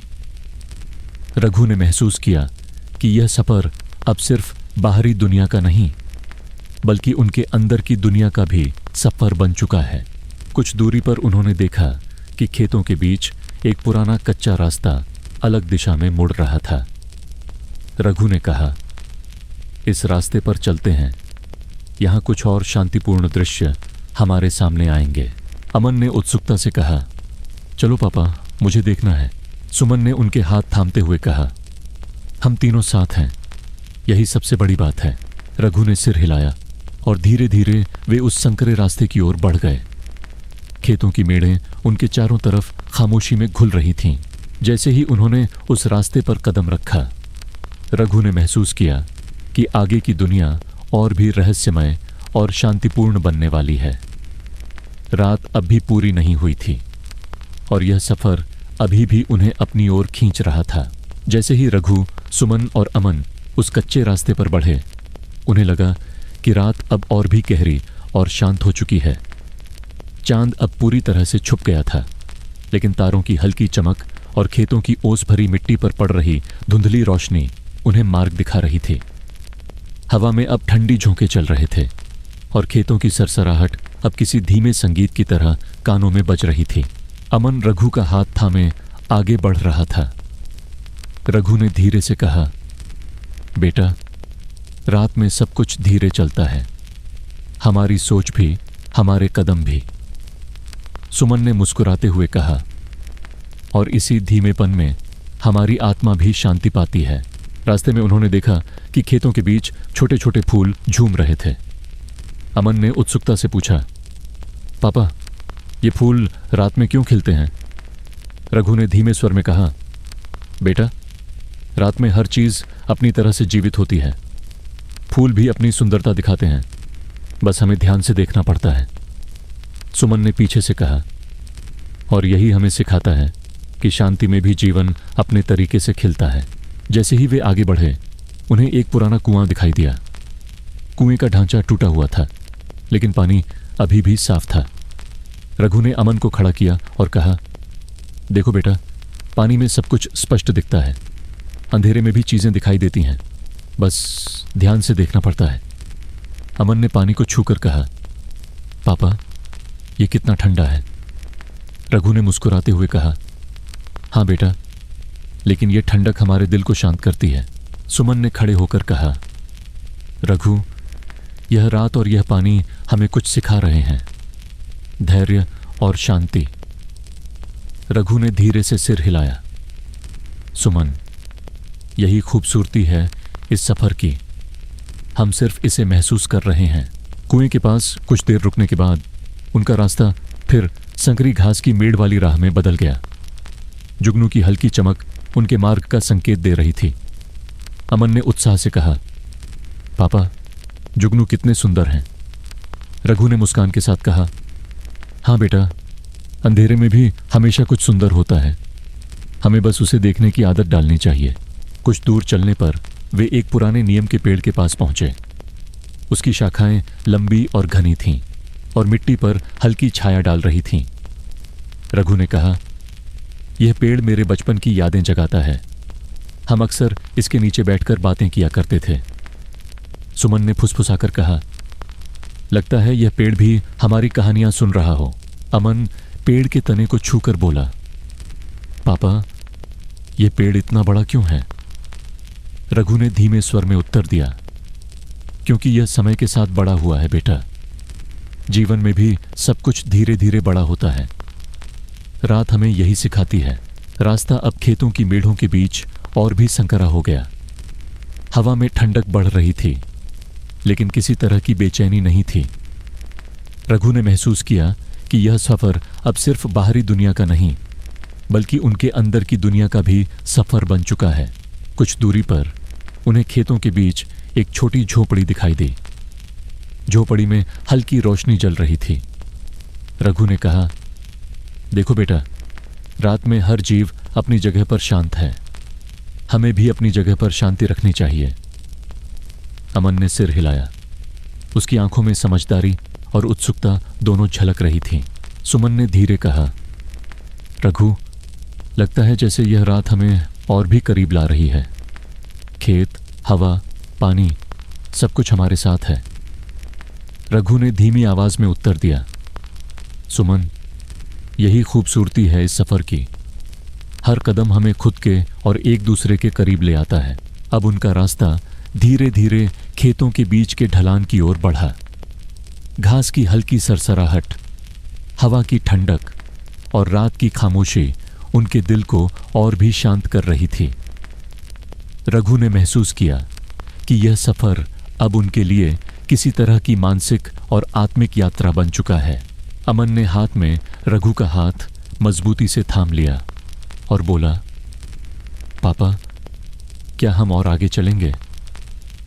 रघु ने मुस्कान के साथ कहा, हाँ बेटा, अभी रात पूरी नहीं हुई, आगे की दुनिया और भी शांत और रहस्यमय है। सुमन ने दोनों का हाथ थामते हुए कहा, हम तीनों साथ हैं, यही सबसे बड़ी बात है।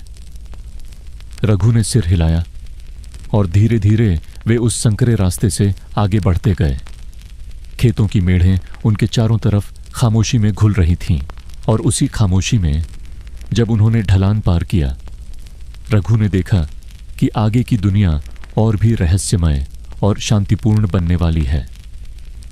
रात अभी पूरी नहीं हुई थी और यह सफर अभी भी उन्हें अपनी ओर खींच रहा था।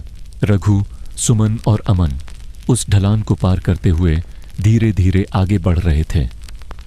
अब रात और भी गहरी हो चुकी थी और हवा में ठंडक के साथ एक अजीब सुकून भी समा गया था। खेतों के बीच की मिट्टी अब भीगी हुई थी और उनके पैरों के नीचे हल्की चरमराहट हो रही थी। अमन ने रघु का हाथ कसकर थाम लिया। पापा, यह रात बहुत अलग है, मुझे डर नहीं लग रहा, बस अच्छा लग रहा। रघु ने मुस्कुराते हुए कहा, बेटा, यही तो खूबसूरती है रात की। अंधेरा भी सुकून दे सकता है, बस उसे महसूस करना चाहिए। सुमन ने धीरे से कहा, रघु, लगता है जैसे यह रात हमें अपने अंदर की शांति दिखा रही है। हम सब अपने अपने ख्यालों में खोए हुए हैं। रास्ते में वे एक छोटे तालाब के पास पहुंचे। तालाब का पानी बिल्कुल शांत था और उसमें तारे की परछाई झिलमिला रही थी। रघु ने अमन को तालाब के पास खड़ा किया। देखो बेटा, पानी में सब कुछ साफ दिखाई देता है। अंधेरे में भी चीजें अपने आप चमकती हैं। रघु ने धीरे से कहा। अमन ने पानी को छूकर कहा, पापा, ये कितना ठंडा है और कितना सुंदर भी। सुमन ने तालाब को देखते हुए कहा, रघु, यह रात और यह पानी हमारे मन को और शांत कर रहे हैं। हमें भी अपनी गति धीमी करनी चाहिए। रघु ने हंसते हुए कहा, सुमन, यही तो सीख है इस सफर की। हमें हर पल को महसूस करना चाहिए। तालाब के पास कुछ देर रुकने के बाद उनका रास्ता फिर से खेतों की संकरी राह में बदल गया। घास के लंबे गुच्छों के बीच जुगनुओं की चमक उन्हें मार्ग दिखा रही थी। अमन ने उत्सुकता से कहा, पापा, जुगनू बहुत सुंदर हैं। रघु ने मुस्कुराते हुए कहा, हाँ बेटा, अंधेरे में भी हमेशा कुछ रोशनी होती है। हमें बस उसे देखना आता होना चाहिए। कुछ दूर चलने पर वे एक पुराने बरगद के पेड़ के पास पहुंचे। उसकी शाखाएं लंबी और घनी थीं और मिट्टी पर हल्की छाया डाल रही थीं। रघु ने कहा, यह पेड़ मेरे पिता की यादें दिलाता है। हम अक्सर इसके नीचे बैठकर बातें किया करते थे। सुमन ने फुसफुसाकर कहा, लगता है यह पेड़ भी हमारी कहानियां सुन रहा हो। अमन पेड़ के तने को छूकर बोला, पापा, यह पेड़ इतना बड़ा क्यों है? रघु ने धीमे स्वर में उत्तर दिया, क्योंकि यह समय के साथ बड़ा हुआ है बेटा। जीवन में भी सब कुछ धीरे धीरे बड़ा होता है। रात हमें यही सिखाती है। रास्ता अब खेतों के बीच और संकरा हो गया। हवा ठंडी थी, लेकिन किसी तरह की बेचैनी नहीं थी। रघु ने महसूस किया कि यह सफर अब सिर्फ बाहरी दुनिया का नहीं, बल्कि उनके अंदर की दुनिया का भी सफर बन चुका है। कुछ दूरी पर उन्हें खेतों के बीच एक छोटी झोपड़ी दिखाई दी। झोपड़ी में हल्की रोशनी जल रही थी। रघु ने कहा, देखो बेटा, रात में हर जीव अपनी जगह पर शांत है। हमें भी अपनी जगह पर शांति रखनी चाहिए। अमन ने सिर हिलाया। उसकी आंखों में समझदारी और उत्सुकता दोनों झलक रही थीं। सुमन ने धीरे कहा, रघु, लगता है जैसे यह रात हमें और भी करीब ला रही है। खेत, हवा, पानी, सब कुछ हमारे साथ है। रघु ने धीमी आवाज में उत्तर दिया, सुमन, यही खूबसूरती है इस सफर की। हर कदम हमें खुद के और एक दूसरे के करीब ले आता है। अब उनका रास्ता धीरे धीरे खेतों के बीच की संकरी मेढ़ों वाली राह में बदल गया। घास की हल्की सरसराहट, हवा की ठंडक और रात की खामोशी उनके दिल को और भी शांत कर रही थी। रघु ने महसूस किया कि यह सफर अब उनके लिए किसी तरह की मानसिक और आत्मिक यात्रा बन चुका है। अमन ने हाथ में रघु का हाथ मजबूती से थाम लिया और बोला, पापा, क्या हम और आगे चलेंगे? रघु ने मुस्कान के साथ कहा, हाँ बेटा, अभी रात पूरी नहीं हुई। आगे की दुनिया और भी शांत और रहस्यमय है। सुमन ने दोनों का हाथ थामते हुए कहा, हम तीनों साथ हैं, यही सबसे बड़ी बात है। रघु ने सिर हिलाया और धीरे धीरे वे उस संकरे रास्ते से आगे बढ़ते गए। खेतों की मेढ़ें उनके चारों तरफ खामोशी में घुल रही थीं और उसी खामोशी में जब उन्होंने आगे बढ़ते हुए हल्की धुंध में कदम रखा, रघु ने महसूस किया कि आगे का दृश्य और भी रहस्यमय और शांति देने वाला है। रात अब भी पूरी नहीं हुई थी और यह सफर अभी भी उन्हें अपनी ओर खींच रहा था। रघु, सुमन और अमन अब खेतों की संकरी मेढ़ों वाली राह पर धीरे धीरे आगे बढ़ रहे थे।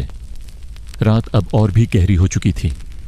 चांद पूरी तरह से छिपा हुआ था और केवल तारे ही उनकी राह पर हल्की चमक बिखेर रहे थे। हवा में ठंडक थी, लेकिन उसमें एक अजीब शांति भी समाई हुई थी। खेतों की सरसराहट अब उनके कानों में किसी धीमी मधुर धुन की तरह गूंज रही थी। अमन ने रघु का हाथ कसकर पकड़ा। पापा, यह रात बहुत शांत है, मुझे अच्छा लग रहा है। रघु ने धीरे मुस्कुराते हुए कहा। हाँ बेटा, रात की यही खूबसूरती है। अंधेरे में भी शांति और सुकून होता है, बस उसे महसूस करना चाहिए। सुमन ने धीरे कहा। रघु, लगता है जैसे यह रात हमें अंदर की दुनिया से जोड़ रही है। हम सब अपने ख्यालों में खोए हुए हैं। रास्ते में उन्हें एक पुराने खेत का किनारा दिखा, जहां कुछ फसल अभी भी रात की ओस में चमक रही थी। रघु ने कहा, यह खेत मेरे बचपन की यादें जगाता है। हम अक्सर इस खेत में खेलते थे और सपने बनाते थे। अमन ने उत्सुकता से पूछा, पापा, क्या हम यहाँ थोड़ा रुक सकते हैं? रघु ने मुस्कुराते हुए कहा। हाँ बेटा, यहाँ खड़े हो और धीरे धीरे हर चीज को महसूस करो। वे सभी थोड़ी देर वहीं रुक गए। हवा में हल्की ठंडक, खेतों की सरसराहट और दूर की किसी नहर की धीमी आवाज ने उनके मन को और भी शांत कर दिया। रघु ने महसूस किया कि यह पल सिर्फ उनके लिए नहीं, बल्कि अमन के लिए भी एक सीख है। धैर्य, शांति और हर चीज को महसूस करने की कला। कुछ दूर चलने पर उन्हें एक पुराने सुनसान पेड़ का समूह दिखाई दिया। पेड़ों की घनी शाखाओं के बीच अंधेरा और भी गहरा हो रहा था। रघु ने कहा, देखो बेटा, ये पेड़ कितने सालों से खड़े हैं। हर पेड़ अपने अनुभवों के साथ हमें कुछ सिखाता है। अमन ने पेड़ के तने को छूकर पूछा, पापा, ये पेड़ कैसे इतने बड़े हो गए? रघु ने धीरे उत्तर दिया, बेटा, जैसे यह पेड़ समय के साथ बड़ा हुआ है, वैसे ही हमारी सोच और अनुभव भी धीरे धीरे बढ़ते हैं। रात हमें यही सिखाती है। सुमन ने उनका हाथ थामते हुए कहा। रघु, लगता है जैसे यह जंगल भी हमारे साथ बात कर रहा हो। हर आवाज, हर छाया हमें सिखा रही है कि शांति में जीवन कितना सुंदर है। रघु ने सिर हिलाया। सुमन, यही खूबसूरती है इस सफर की। हर कदम हमें खुद के और एक दूसरे के करीब ले आता है। थोड़ी देर आगे बढ़ने पर उन्होंने देखा कि रास्ते में एक छोटी नहर बह रही थी। पानी बिल्कुल शांत था और उसमें तारे की परछाई झिलमिला रही थी। रघु ने अमन को नहर के पास खड़ा किया और कहा, देखो बेटा, पानी में सब कुछ साफ दिखता है। अंधेरे में भी चीजें दिखाई देती हैं, बस ध्यान से देखना पड़ता है। अमन ने पानी को छूकर कहा, पापा, ये कितना ठंडा और शांत है। सुमन ने खड़े होकर कहा, रघु, यह रात, यह नहर हमें और भी करीब ला रही है। हमें भी अपने कदम धीमे करने चाहिए। रघु ने मुस्कुराते हुए कहा, सुमन, यही सीख है इस सफर की। हर पल को महसूस करना चाहिए। रास्ता अब खेतों की संकरी मेढ़ों वाली राह में बदल गया। जुगनुओं की हल्की चमक उनके मार्ग का संकेत दे रही थी। अमन ने उत्साह से कहा, पापा, जुगनू कितने सुंदर हैं। रघु ने मुस्कुराते हुए कहा, हाँ बेटा, अंधेरे में भी हमेशा रोशनी होती है। हमें बस उसे देखने की आदत डालनी चाहिए। अब उनका रास्ता धीरे धीरे एक पुराने ढलान की ओर बढ़ा। घास की हल्की सरसराहट, हवा की ठंडक और रात की खामोशी उनके दिल को और भी शांत कर रही थी। रघु ने महसूस किया कि यह सफर अब उनके लिए किसी तरह की मानसिक और आत्मिक यात्रा बन चुका है। अमन ने हाथ में रघु का हाथ मजबूती से थाम लिया और बोला, पापा, क्या हम और आगे चलेंगे? रघु ने मुस्कान के साथ कहा, हाँ बेटा, अभी रात पूरी नहीं हुई। आगे की दुनिया और भी शांत और रहस्यमय है। सुमन ने दोनों का हाथ थामते हुए कहा, हम तीनों साथ हैं, यही सबसे बड़ी बात है। रघु ने सिर हिलाया और धीरे धीरे वे उस संकरे रास्ते से आगे बढ़ते गए। खेतों की मेढ़ें उनके चारों तरफ खामोशी में घुल रही थीं और उसी खामोशी में जब उन्होंने हल्की धुंध में कदम रखा, रघु ने महसूस किया कि आगे का दृश्य और भी रहस्यमय और शांति देने वाला है। रात अब भी पूरी नहीं हुई थी और यह सफर अभी भी उन्हें अपनी ओर खींच रहा था। रघु, सुमन और अमन अब पुराने ढलान पर धीरे धीरे आगे बढ़ रहे थे। रात अब और भी गहरी हो चुकी थी और हवा में ठंडक के साथ एक अजीब शांति समा गई थी। खेतों की मिट्टी ओस से भीगी हुई थी और उनके कदमों के नीचे हल्की चरमराहट हो रही थी। अमन ने रघु का हाथ कसकर थाम लिया। पापा, यह रात बहुत शांत है, मुझे डर नहीं लग रहा, बस अच्छा लग रहा है, रघु ने मुस्कुराते हुए कहा। हाँ बेटा, रात की यही खूबसूरती है। अंधेरा भी सुकून दे सकता है, बस उसे महसूस करना चाहिए, सुमन ने धीरे कहा। रघु, लगता है जैसे यह रात हमें अंदर की दुनिया से जोड़ रही है। हम सब अपने ख्यालों में खोए हुए हैं। ढलान पार करते हुए उन्होंने देखा कि खेतों के बीच कुछ जंगली फूल रात की ठंडी हवा में झूम रहे थे। अमन ने उत्सुकता से पूछा, पापा, ये फूल रात में क्यों खिलते हैं? रघु ने धीमे स्वर में कहा। बेटा, रात में हर चीज अपनी तरह से जीवित होती है। फूल भी अपनी सुंदरता दिखाते हैं, बस हमें ध्यान से देखना पड़ता है, सुमन ने पीछे से कहा। और यही हमें सिखाता है कि शांति में भी जीवन अपने तरीके से खिलता है। कुछ कदमों के बाद वे एक पुराने सुनसान तालाब के पास पहुंचे। पानी बिल्कुल शांत था और उसमें तारे की परछाई झिलमिला रही थी। रघु ने अमन को तालाब के पास खड़ा किया। देखो बेटा, पानी में सब कुछ साफ दिखाई देता है, अंधेरे में भी चीजें चमकती हैं, रघु ने धीरे से कहा। अमन ने पानी को छूकर कहा, पापा, ये कितना ठंडा है और सुंदर भी, सुमन ने तालाब को देखते हुए कहा। रघु, यह रात और यह पानी हमारे मन को और शांत कर रहे हैं, हमें भी अपने कदम धीमे करने चाहिए, रघु ने हंसते हुए कहा।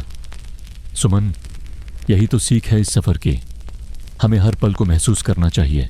तालाब पार करने के बाद रास्ता फिर संकरी राह में बदल गया। घास के लंबे गुच्छों के बीच जुगनुओं की हल्की चमक मार्ग दिखा रही थी। अमन ने उत्साह से कहा, पापा, जुगनू कितने सुंदर हैं, रघु ने मुस्कुराते हुए कहा। हाँ बेटा, अंधेरे में भी हमेशा रोशनी होती है, हमें बस उसे देखने की आदत डालनी चाहिए। कुछ दूर चलने पर उन्होंने एक पुराने बरगद के पेड़ का सामना किया। उसकी शाखाएं लंबी और घनी थीं और मिट्टी पर हल्की छाया डाल रही थीं। रघु ने कहा, यह पेड़ मेरे बचपन की यादें जगाता है, हम अक्सर इसके नीचे बैठकर बातें किया करते थे, सुमन ने फुसफुसाकर कहा। लगता है यह पेड़ भी हमारी कहानियां सुन रहा हो, अमन पेड़ के तने को छूकर बोला। पापा, यह पेड़ इतना बड़ा क्यों है? रघु ने धीमे स्वर में उत्तर दिया। बेटा, जैसे यह पेड़ समय के साथ बड़ा हुआ है, वैसे ही हमारी सोच और अनुभव भी धीरे धीरे बढ़ते हैं। रात हमें यही सिखाती है।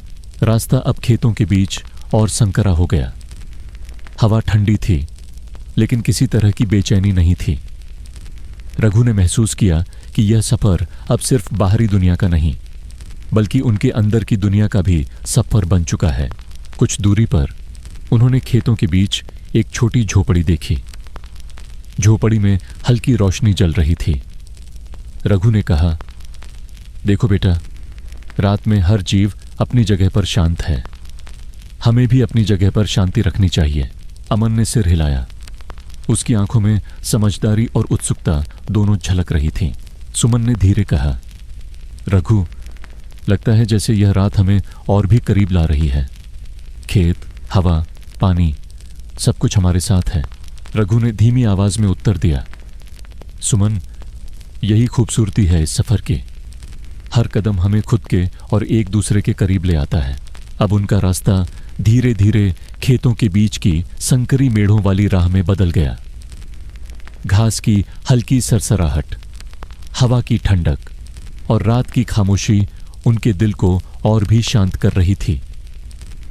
रघु ने महसूस किया कि यह सफर अब उनके लिए किसी तरह की मानसिक और आत्मिक यात्रा बन चुका है। अमन ने हाथ में रघु का हाथ मजबूती से थाम लिया और बोला, पापा, क्या हम और आगे चलेंगे?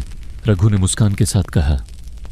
हाँ बेटा, अभी रात पूरी नहीं हुई, आगे की दुनिया और भी शांत और रहस्यमय है, सुमन ने दोनों का हाथ थामते हुए कहा।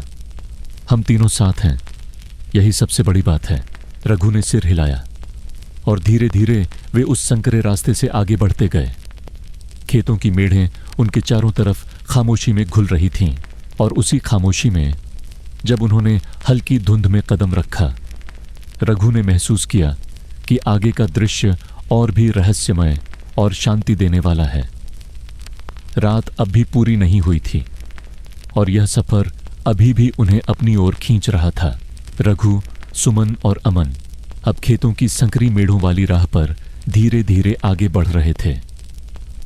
रात अब और भी गहरी हो चुकी थी और हवा में ठंडक के साथ एक अजीब शांति छा गई थी। खेतों की मिट्टी ओस से भीगी हुई थी और उनके पैरों के नीचे हल्की चरमराहट हो रही थी। अमन ने रघु का हाथ कसकर थाम लिया। पापा, यह रात बहुत शांत है। मुझे डर नहीं लग रहा, बस अच्छा लग रहा है। रघु ने मुस्कुराते हुए कहा। हाँ बेटा, यही तो खूबसूरती है रात की। अंधेरा भी सुकून दे सकता है, बस उसे महसूस करना चाहिए। सुमन ने धीरे कहा। रघु, लगता है जैसे यह रात हमें अंदर की दुनिया से जोड़ रही है। हम सब अपने ख्यालों में खोए हुए हैं। रास्ते में उन्होंने देखा कि खेतों के बीच छोटे छोटे जंगली फूल रात की ठंडी हवा में झूम रहे थे। अमन ने उत्सुकता से पूछा, पापा, ये फूल रात में क्यों खिलते हैं? रघु ने धीमे स्वर में कहा। बेटा, रात में हर चीज अपनी तरह से जीवित होती है। फूल भी अपनी सुंदरता दिखाते हैं, बस हमें ध्यान से देखना पड़ता है। सुमन ने पीछे से कहा। और यही हमें सिखाता है कि शांति में भी जीवन अपने तरीके से खिलता है। कुछ कदमों के बाद उन्होंने देखा कि खेतों के बीच एक पुराना तालाब था। पानी बिल्कुल शांत था और उसमें तारे की परछाई झिलमिला रही थी। रघु ने अमन को तालाब के पास खड़ा किया। देखो बेटा, पानी में सब कुछ साफ दिखाई देता है। अंधेरे में भी चीजें चमकती हैं। रघु ने धीरे से कहा। अमन ने पानी को छूकर कहा, पापा, ये कितना ठंडा है और सुंदर भी। सुमन ने तालाब को देखते हुए कहा। रघु, यह रात और यह पानी हमारे मन को और शांत कर रहे हैं। हमें भी अपने कदम धीमे करने चाहिए। रघु ने हंसते हुए कहा। सुमन, यही सीख है इस सफर की। हर पल को महसूस करना चाहिए। तालाब के पास कुछ देर रुकने के बाद उनका रास्ता फिर से खेतों की संकरी राह में बदल गया। घास के लंबे गुच्छों के बीच जुगनुओं की हल्की चमक मार्ग दिखा रही थी। अमन ने उत्साह से कहा, पापा, जुगनू कितने सुंदर हैं। रघु ने मुस्कुराते हुए कहा। हाँ बेटा, अंधेरे में भी हमेशा रोशनी होती है। हमें बस उसे देखने की आदत डालनी चाहिए। कुछ दूर चलने पर उन्होंने देखा कि रास्ते में एक पुराने बरगद का पेड़ खड़ा था। उसकी शाखाएं लंबी और घनी थीं और मिट्टी पर हल्की छाया डाल रही थीं। रघु ने कहा, यह पेड़ मेरे बचपन की यादें जगाता है। हम अक्सर इसके नीचे बैठकर बातें किया करते थे। सुमन ने फुसफुसाकर कहा। लगता है यह पेड़ भी हमारी कहानियां सुन रहा हो। अमन पेड़ के तने को छूकर बोला। पापा, यह पेड़ इतना बड़ा क्यों है? रघु ने धीमे स्वर में उत्तर दिया। बेटा, जैसे यह पेड़ समय के साथ बड़ा हुआ है, वैसे ही हमारी सोच और अनुभव भी धीरे धीरे बढ़ते हैं। रात हमें यही सिखाती है। रास्ता अब खेतों के बीच और संकरा हो गया। हवा ठंडी थी, लेकिन किसी तरह की बेचैनी नहीं थी। रघु ने महसूस किया कि यह सफर अब सिर्फ बाहरी दुनिया का नहीं, बल्कि उनके अंदर की दुनिया का भी सफर बन चुका है। कुछ दूरी पर उन्होंने खेतों के बीच एक पुरानी झोपड़ी देखी। झोपड़ी में हल्की रोशनी जल रही थी। रघु ने कहा, देखो बेटा, रात में हर जीव अपनी जगह पर शांत है। हमें भी अपनी जगह पर शांति रखनी चाहिए। अमन ने सिर हिलाया। उसकी आंखों में समझदारी और उत्सुकता दोनों झलक रही थीं। सुमन ने धीरे कहा, रघु, लगता है जैसे यह रात हमें और भी करीब ला रही है। खेत, हवा, पानी, सब कुछ हमारे साथ है। रघु ने धीमी आवाज में उत्तर दिया। सुमन, यही खूबसूरती है इस सफर की। हर कदम हमें खुद के और एक दूसरे के करीब ले आता है। अब उनका रास्ता धीरे धीरे खेतों के बीच की संकरी मेढ़ों वाली राह में बदल गया।